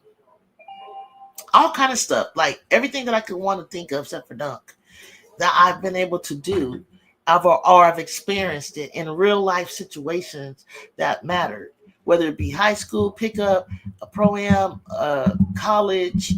You when you've had that zone or that out of body experience, is because everything and you breathe and you just still. It's like a stillness that comes over, and you're just calm and confident. And you just do the mechanics and you can feel your body, everything just kind of goes the way you want it to go. And that's what they need to work on. We used to do a class. I had a visualization class in college. I mean, the team did. We did visualization, and we would visualize us doing winning, shooting free throws, whatever the case might be, whatever it is, you visualize it. You visualize you winning. All of those things, it's 80% of the game is mental. Everything is mental. So, are you gonna see other play games tomorrow? I think so. Just let me say one more thing. The thing that ticks me out, I don't see all the rebounding from the team. Rebounds mean the world to me. The big difference between. But you know what was crazy though? But you know what pissed me off, RC? UCLA killed us on the boards like I've never seen one game. Right, one of the two games, and we won. And then the damn day that we focused on rebounding, we lost. We won the rebounding battle. And I've always felt the same way that you felt. Now I don't know if we won the rebounding, but I need to look at was it how many offensive rebounds. I think we got offensive rebound, but maybe we didn't get them back up and converted them into points. But that's crazy because rebounding, I always say rebounding wins championships. And I'm like, damn, we won the rebounding battle. What the hell? So we couldn't get the ball in, right? Speak. It's usually is you as US speak it. USC is ready. We're ready. We gotta be ready. I think one thing I'm proud of them is when they have lost, they go on long win streaks. When they lose, they go on long win streaks. Here we go. We lost. I think it was good for them to lose. It's humbling for them to lose because just imagine if these freshmen and JuJu and them won and Coach Z, you know, you don't want to get a false hope or confidence. And you don't want to take the foot off the gas. And people just don't respect because they're like, you know what? We need to kick the door down. We need to show this world in this basketball community that we belong where we belong. And if I was JuJu's teammate, I'd be like, God damn it, JuJu ain't the only one we got on this team. Shit. I got me. If I was Kiki, I'd be like, God damn it, it ain't just, yeah, JuJu, you the star. Definitely you the superstar. This your team, but God damn it, I could play too. You feel me? I would kind of like take that, not against you, but personal. Like I'm here. I was part of a crew, awesome threesome. We used to call ourselves, and I had a bad point guard and a wing shooter. But I was up there doing all the dirty work, playing out of position. By the way, same height I am now, 5'8", battling in the rebound against 6'2", 6'3", and I'm like, what the hell? And then still running up and down the court, still shooting, doing everything else, still in the ball, blocking shots, whatever the case may be. And they're getting all the first team, second team, and I'm getting honorable mention. I'm like, oh, you best believe the next year I'm going to be the first team all league. This is crazy. Somebody ain't reading the floor right here. You know what I'm saying? So heart pounding, hustle, fight, effort, rebounding. It's all that. And then after all that, RC, doesn't necessarily mean you're going to win because it's all about how the ball bounces. It's all about what's written in the stars. You can do all of that and still not win. But what did you learn from your loss? What did you learn? I get that, you. Those out-of-body experience games are indescribable. It's undescribable. Sometimes I was like, wait, what the heck just happened? I can't even explain it. It's just like, it just feels so effortless. Like I'm just gliding. It's just weird. One of the two Notre Dame bigs, Westbell, King, Carlin, Koval need to step up and help Hannah and Sonia. Exactly. I don't even know what that's about. King was hooping. I had King like, oh my God. King was doing this thing where they would forget about her. And she was scoring in the key. I think Ivy changed things up. I think they changed things up. Like sometime in the beginning, King was like breaking. But when it started falling for King, it fell. But what happens is if you speed up people's tempo and pace, and they start going faster than they're used to going faster than they're used to going, they're rushing and that's not what they're used to playing at that pace. So depending on North Carolina State kind of was rushing them. And then when Sonya was wide open, she just wasn't hitting the shots. But she did hit that winning. She did hit that overtime shot. She did hit it. But at the end of the game, it's pretty tough to hit. It's pretty tough to hit threes, especially if you've been running and playing hard defense and you never came out of the game and got any rest. So, the key to it is, like let's say first round, you might need to if we're winning pretty good against Greensboro, you might want to sit JuJu and Kiki at some point. Let them, one or the other, they need to sit down, and get rest. So if you want to hit 30, you want to keep an average of 26, about 26 a game, 27, you need to be very efficient so that you can get some rest because we're going to need you. We don't need you to get hurt out there. I think people forgot that Kiki averaged 28 and 12 in the tournament. I think they did. Forbes averaged 20 last tournament. Imagine what Kiki would do. And it's crazy because they were like, oh, they got a JuJu. And I'm like, I believe JuJu is kind of like right.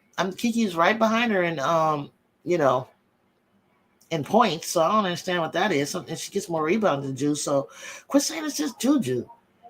Right on, Tone. Right on. Awesome, Tisa. That's my teammate I'm talking about. Like, couldn't nobody stop her at the point guard position? Defense, she'll D you up so hard. You know, me and her was like, we just had chemistry. But you know, when I got that rebound, she better go, or else I'm going to take the ball up and I'm going to score. The way we play was first one down gets the layup. You know what I'm saying? So, you know, she's already halfway there. So if I ended up sprinting past her, give me that ball in that transition. Kentucky goes as Amar goes. And that's another thing. I heard about Kentucky, us losing to Kentucky. What do y'all think about that? I heard we're going to lose to Georgia Amar in Kentucky.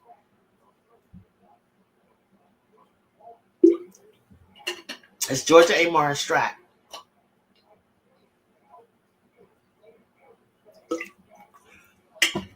Can we lose to Kenny Brooks? You think he got a plan? Because, you know, the plan is, you know what? If I were people, stop guarding JuJu like that. Just go one-on-one with her. Just play heads up with this team. Because if you don't think that we practice, and I've seen her get 100% better, if you don't think that she's going to pass out of a double, and that we've already talked about where everybody needs to be in their kill spots for her to pass out of it, then you're crazy. That Discord call between me and you live, Mike, was janky.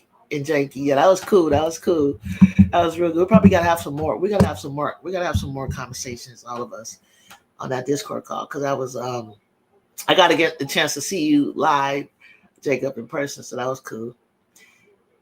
So Tony Gore, my homie, my sis, she said, what did she say? South Carolina will lose. Be careful now. South Carolinians who are listening might come out and bite you. Will lose if they don't make their free throws. Just had to document that. Yeah, I mean, hey, free throws are very, very key early on.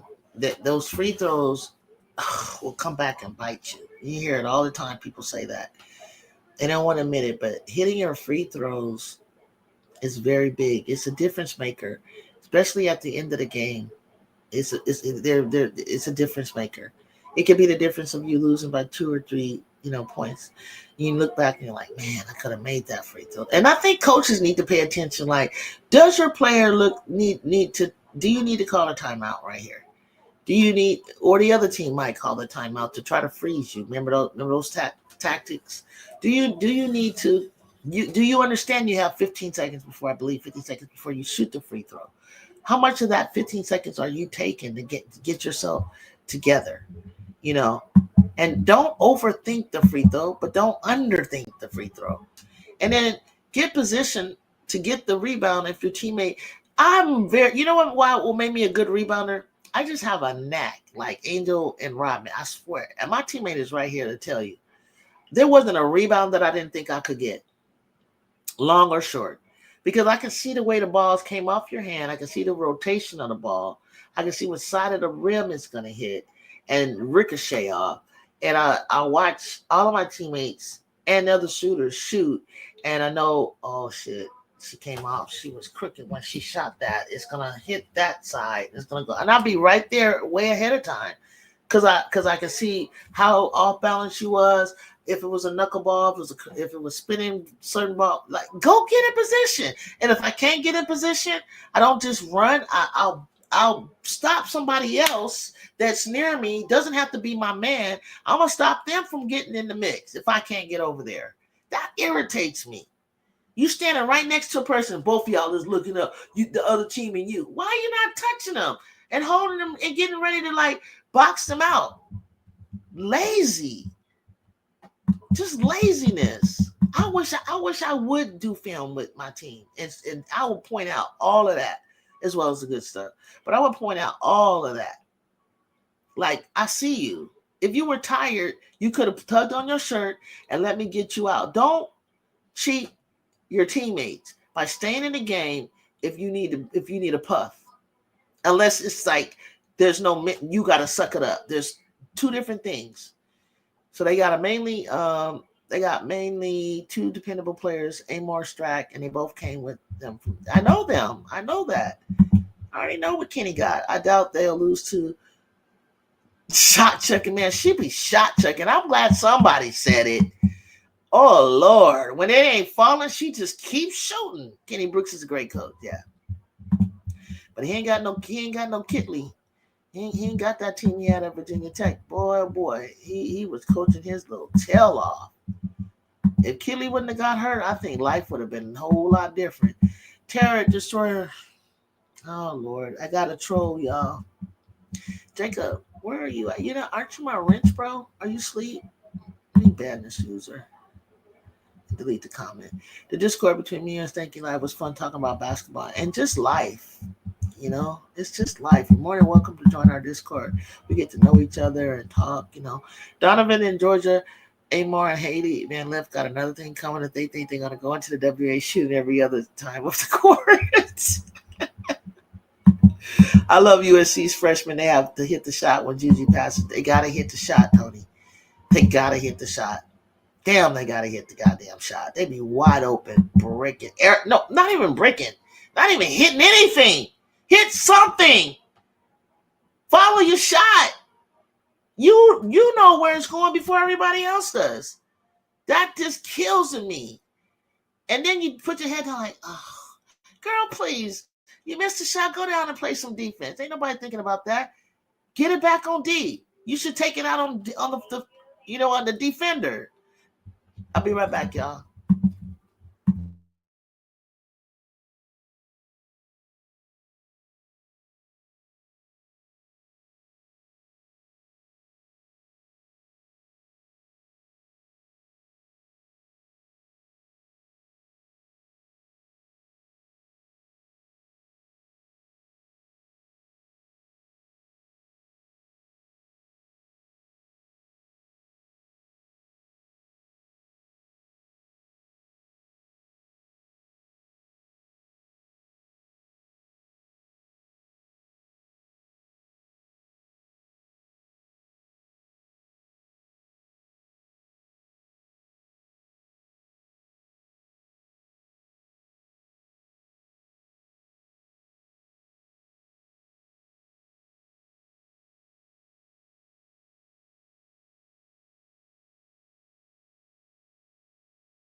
What I missed here. Um, Anybody new in my chat? I'm just talking hoops right now. I told you the name of this will be Let's Talk Hoops, right? So welcome to everybody that JuJu. I'm your host, JuJu. Welcome, welcome, welcome. We're USC Trojan fans, but we also have other people that have that are fans of other teams and different things like that. So if it's your first time here, hit that like button and subscribe. Join us from the conversation. It's going down. We are days before this this March madness, where there's going to be ups, downs, turnarounds, fun times, and it's just going to be a story, journey. My favorite players is JuJu Watkins. My nickname is JuJu.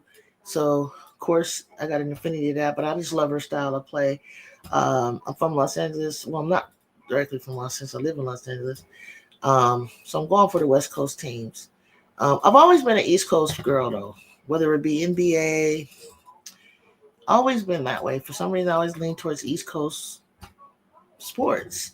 I guess I like the style of play, even though I probably play a little bit more finesse, but I got a mixture of physicality to my own game. And by the way, I did play ball most of my life and track. So I can play any sport. I can play softball, baseball, football, anything that has to tennis, ping pong, um, volleyball, bowling. I can do all of those things. But these were just my favorite sports.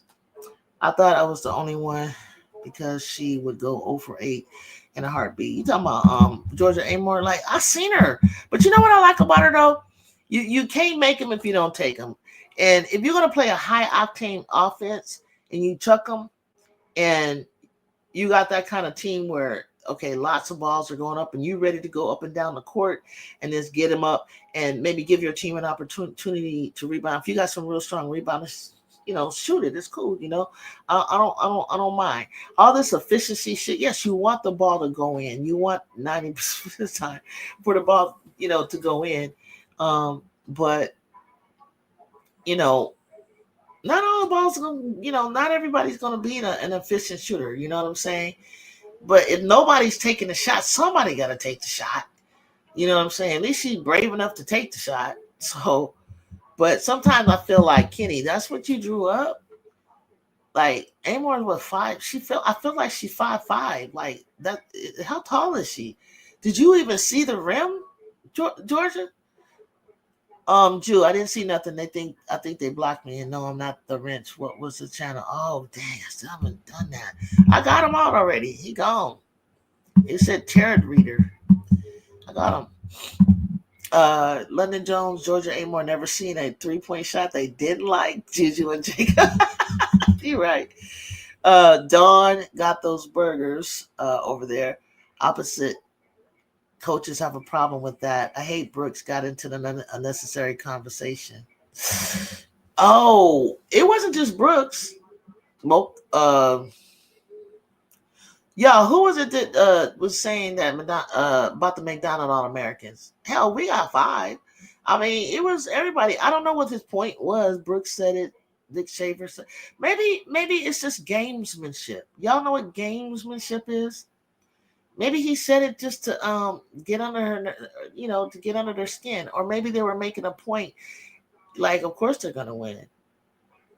You got all 8 McDonald All Americans. And so, guess what? When somebody says that about you and you allow it to affect you or your fans, it puts the pressure on you because what they're telling you is you got 8 McDonald All Americans and you can't win the national championship. That puts pressure. If you allow it to, if it bothered her that they said that, they won. That's exactly what they wanted to do. They wanted to bother you because if you got 8 McDonald All Americans and you can't win a championship, hell yeah, they poking at you. What's wrong with you? So it don't necessarily mean that just because you got 8 McDonald All Americans that you're gonna win all the time. And in my opinion, if that's how many you got, you should be kicking everybody's ass. Because I damn sure gonna let you know when JuJu and them when JuJu get Jazzy Davidson and I believe she can get Sarah Williams or anybody, whoever coach she got coming. When we take the lead in Donald, we're not letting no. It's gonna put belt to ass to everybody. We're not gonna sit here like, oh, we don't want to beat you by that much. No, whoever you are that deserves to be spanked, you're gonna get spanked. They spanked my school by like 80 points. Like, this is basketball. How do you think Cheryl Miller, Lisa Leslie, Epiphany Prince scored 100 and something points in a game? They had to take Lisa out second half, I guess it was, or whatever it was. But how do you think that if you signed up to play, you signed up to play? And it might just be a day where everything they put up just goes. It just falls. And they put every player in they could, and then they get tired. So you got to put more players in, and they sit them down. You put more players. It just happens that way. And if you are who you are, then you are who you are. And it's like, you signed up to play, you wanted to play, so boom, there it is. It's 150 to 50, 40.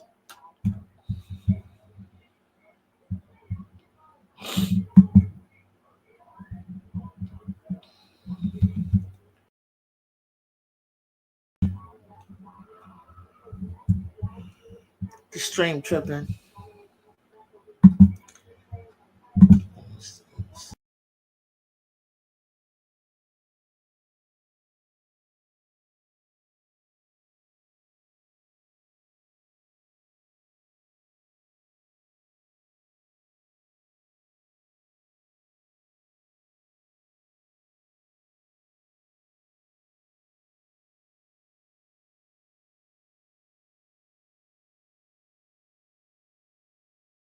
Uh, the I was supposed to refresh when it does that.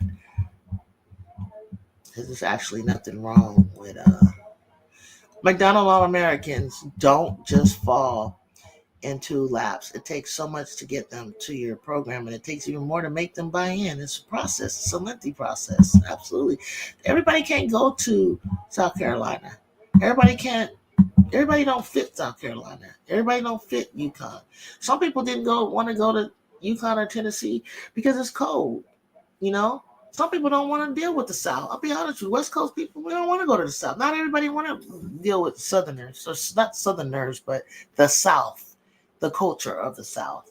You know what I mean? I remember Shamika Hoslaw coming from New York. It was a big culture shock. She said but she was glad she did it because she was able to, she said just recently she was able to get out of her, the city and see cows and things and see chickens and how the farm works, and just realize that there's a whole world out there that she was glad that she was able to experience. And then what benefit that her and her team was, they thought, you're from New York, and it was like this view of rough, tough environment, of New York and city, and come to find out it was like their viewpoint and their vantage point of what New York was and what her was of the country was two different things. And then she learned to enjoy it. So some people will take that journey, or maybe somebody wants to stay home like Deladon or like JuJu for community and family. And there's a purpose and a reason why JuJu Watkins is staying home in Los Angeles. If you watch her story and you get and her story is coming out, if you haven't taken the time to hear the story or to learn what the Watkins family means to the Watts community, or even to Los Angeles, and what her calling is, you will understand why she stayed home.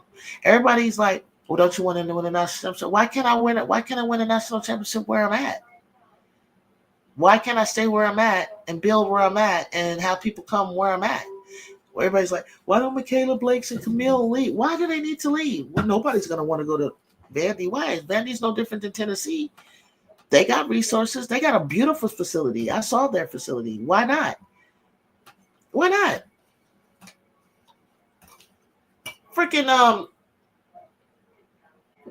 I mean, Michaela done scored more points than JuJu. Basketball is getting better and better. These players are getting better. The girl done scored 53 and 55 points. Right? Like, this is exciting times right now. The players are balling. They are doing their thing. Like, get some bigs on her team, get some wings. She got the coach. Why not? Go somewhere and help her win a championship. Once upon a time, Big East basketball was where it was at. Absolutely. But I watched the process, like RC said. I watched Gino build. He didn't come in this spanking. He didn't come in this, oh no, he did not come in just winning. I watched him build that program. I remember the first player, she blew her knee out. Man, I was about to say her name just now too. And they let her come on the court so she can get that last basket. Talk about stat padding, right? Right? No, she deserved that. and make that basket so she can be the leading scorer at all time in history of UConn. She helped, build UConn way before Rebecca. And if anybody knows basketball, you'll know who I'm talking about because she went on to the WNBA. And that knee was never the same, but it's okay though, because I remember her. I just can't think of her name right now. But it's at the tip of my tongue. But she did that. And she's the first, like Tiffany Mitchell to me, that's Dawn's firstborn. That's the reason why I started watching South Carolina finally. I would watch her to see how Dawn was doing. I knew she was, used to go crazy up and down on the sideline with her hair, with a flat iron flying around in her skirts and her heels and stuff like that, trying to get that win over Pat and Gino, Andy Landers, and whoever else. You feel me? Carolyn Peck, whoever was, Muffin McGraw, whoever she played. I seen her losing, getting her ass kicked up and down until Tiffany Mitchell came, and then Asia. I'm an early fan of Dawn Staley in the South Carolina Gamecocks. I always rooted her on.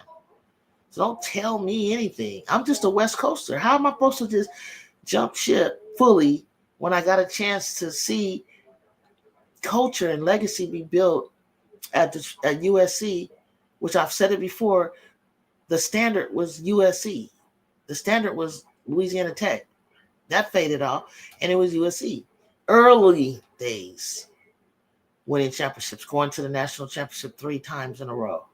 Early days.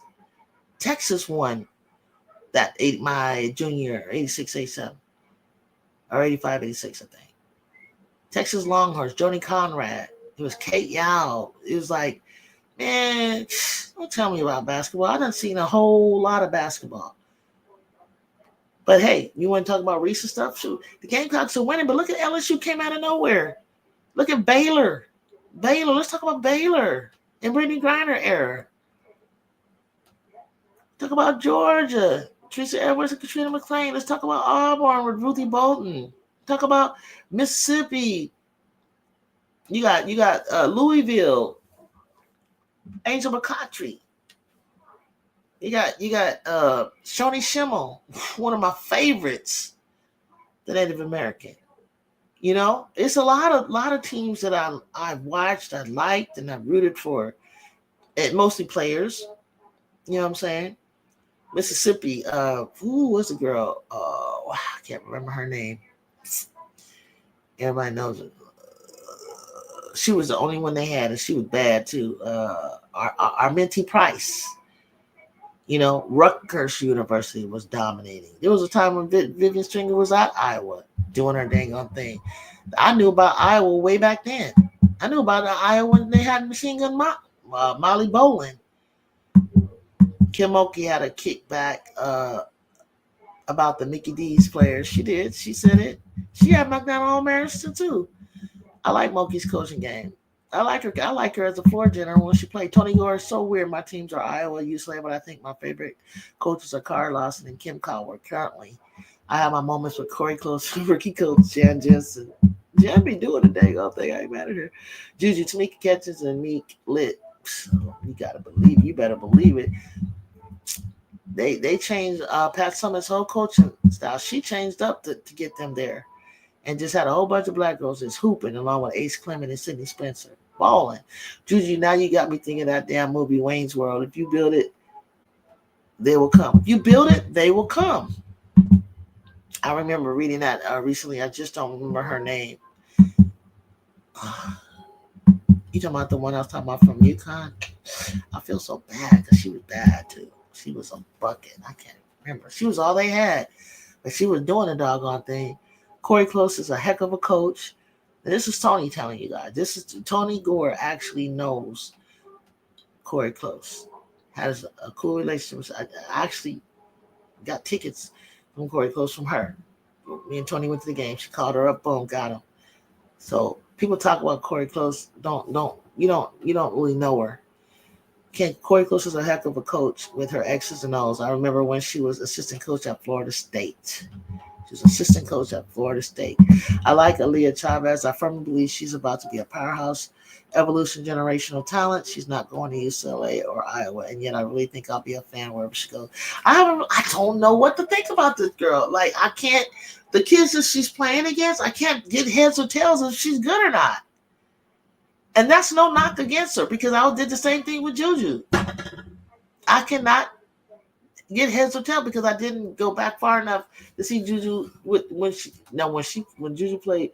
Y'all got to check out this game at the Crypto Arena where they're gonna play North Carolina November 15th. Go back, Google when Sierra Canyon played Christ the King with JuJu Watkins. Christ the King was hooping. I don't even know where those players. I want to know where those girls are. That team was good, and JuJu was playing out of her mind with her team. Zach Randolph's daughter and Gilbert Arenas' daughter, McKinley Randolph and Isaiah Arenas, and supporting cast, and the great coach that she had, Akami, I think. Man, that game for a high school girls game, playing like a classic or something, not for any championship, just getting that crosstown game in with another team in the nation. Man, that game was so good. You're gonna see a JuJu Watkins that you've never even seen playing like as a freshman or as a senior. So in control. You could tell she was ready for that next level.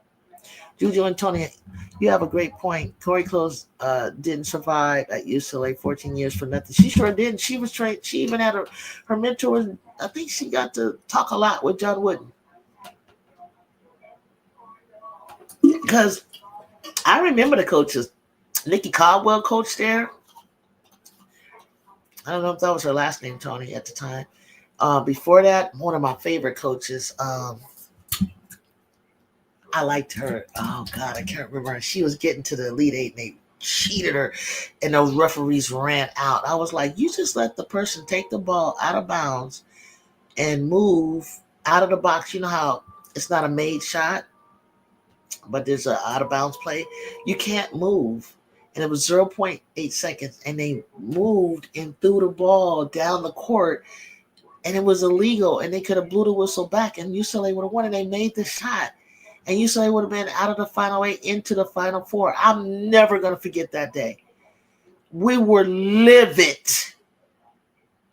Oh, what is that coach? I love her. She was so good. That white lady, I can't remember her name. They were in the we were finally going to the Final Four. And I couldn't believe they allowed them to get away with that.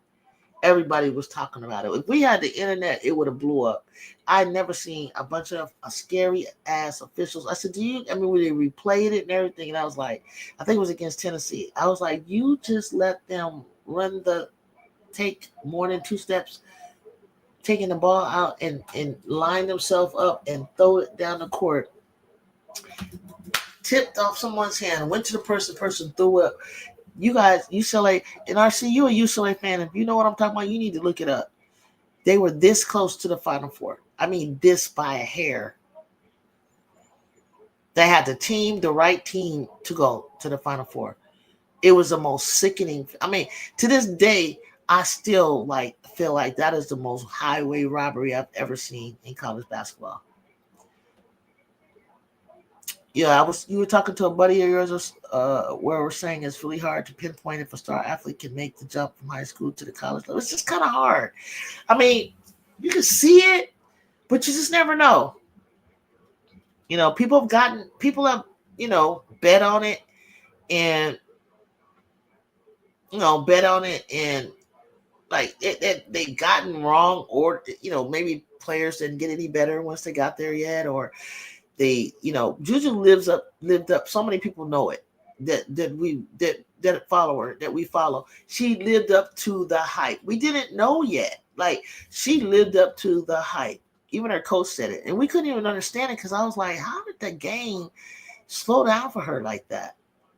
It was so effortless. She came in and ate people up. She was doing stuff that I didn't even see her do. She looked stronger than she was in high school. She was smoother. She was taking people off the dribble one-on-one. They had an ISO. ISO. We used to call ISO all the time at Galen Center last year. ISOing people, Euroing on them. I was like, what the hell? This is a baby.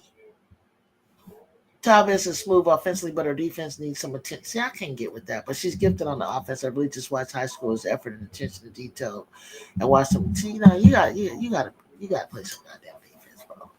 You can't. I can't stand that. Something. Just give me effort. Something. Jew, I've been suffering. He's fair not much too. Dude, you got me up talking at 2:30. I'm signing off. Sending love to all the basketball lovers. I love watching our game grow. I'm excited for the next. I'm excited for the next too. RCU is supposed to go to bed. Tony got dental surgery, and I'm gonna say a prayer for my best friend. She gotta get some rest. It's 2:30 because you don't want to be too tired when you go into this procedure. I wish you the best, Tone. I'm praying for you. You'll be fine. No worries. Just breathe. Remember, there's nothing to fear but fear itself. Have faith in God. Because I don't know if she's doing a local. I think she's going local. I don't believe in doing everything going under anesthesia fully. You don't trust these people, but you trust God. So you got me talking. Yeah. I saw that game. I'm excited for the next. But I'm excited. My point for coming up here to say this. I'm excited about March Madness. I'm excited to see what's next. I think we're going to see some, honestly, what I'm excited to is we're going to see some good basketball. And we're going to see some players, whether they go or they make it or we don't, we're going to see some good basketball playing. We're going to get to see some players that their draft stock might change, good or bad, but hopefully for the better. A lot of players are changing, their draft stock as it is. You're going to see some superstars emerge that we're going to keep an eye on moving forward. We're going to see how people handle pressure, okay? We're going to see pressure makes diamonds, they say, right? We're going to see some people handle pressure, handle the moment.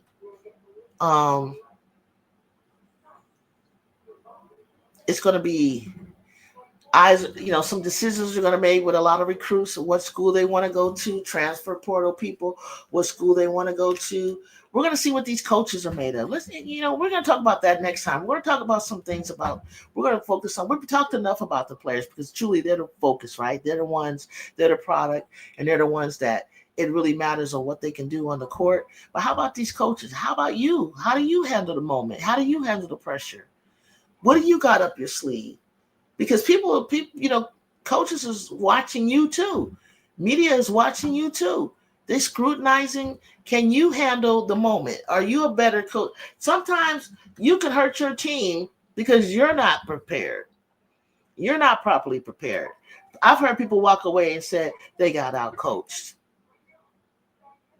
They got out coached. If they would have done this, and that, this rotation, this substitution properly, this time out here, put this scheme in here. What did you do differently? What adjustments did you make? Coaches got a lot of pressure too.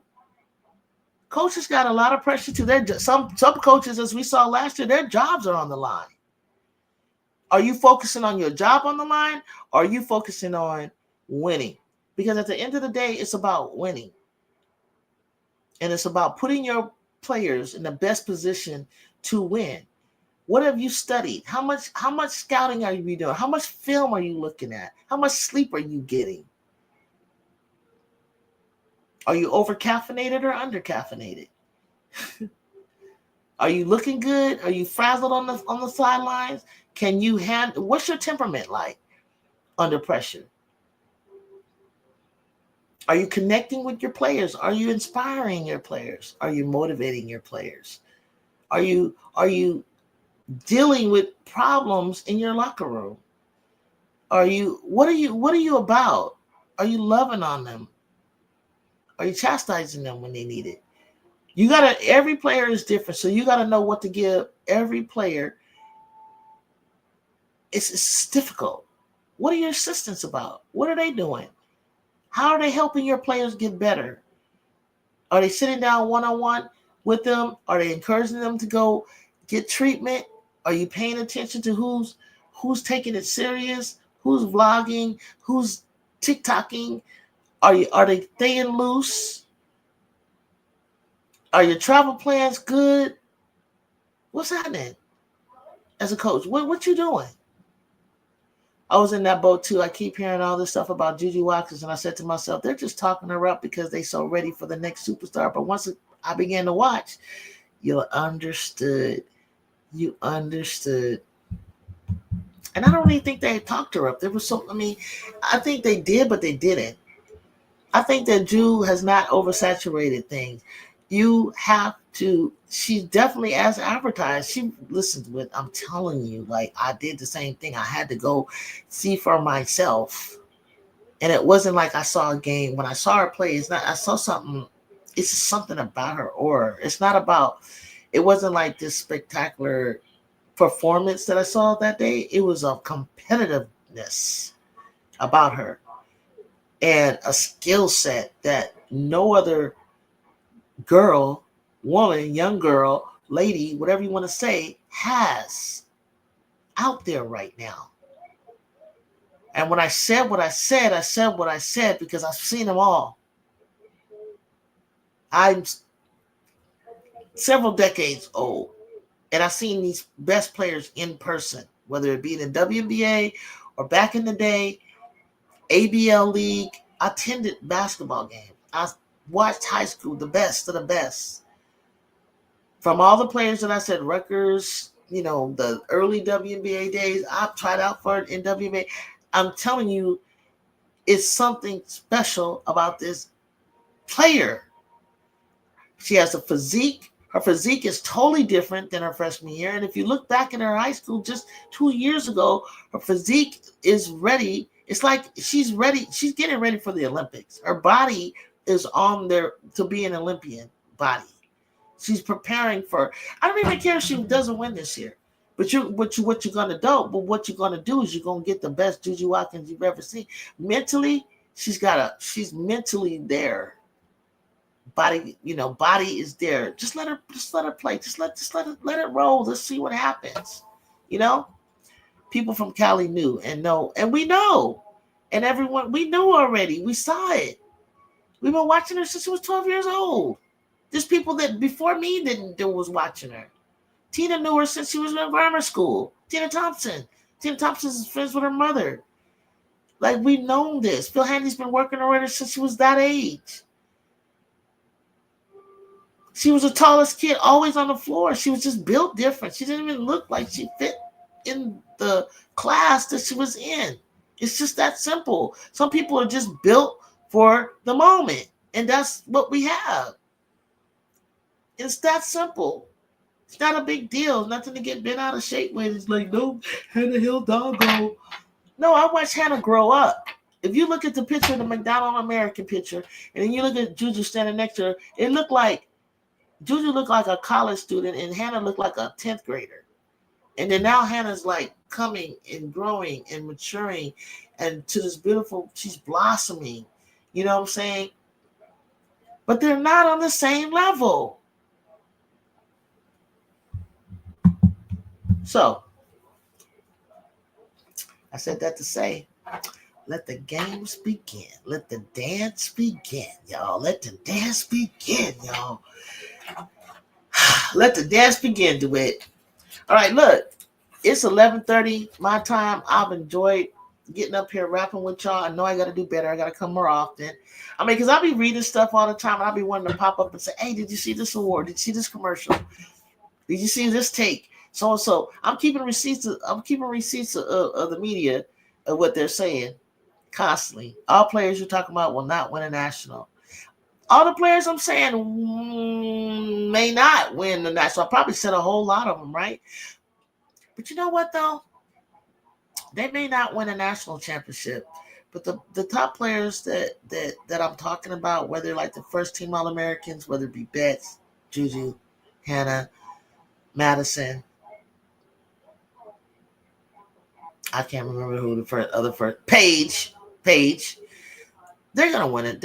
I truly believe all of those players that I just named, whether JuJu, Hannah, Paige, Madison Booker, and Betts, I think they'll win that. I bet you they win the WNBA championship.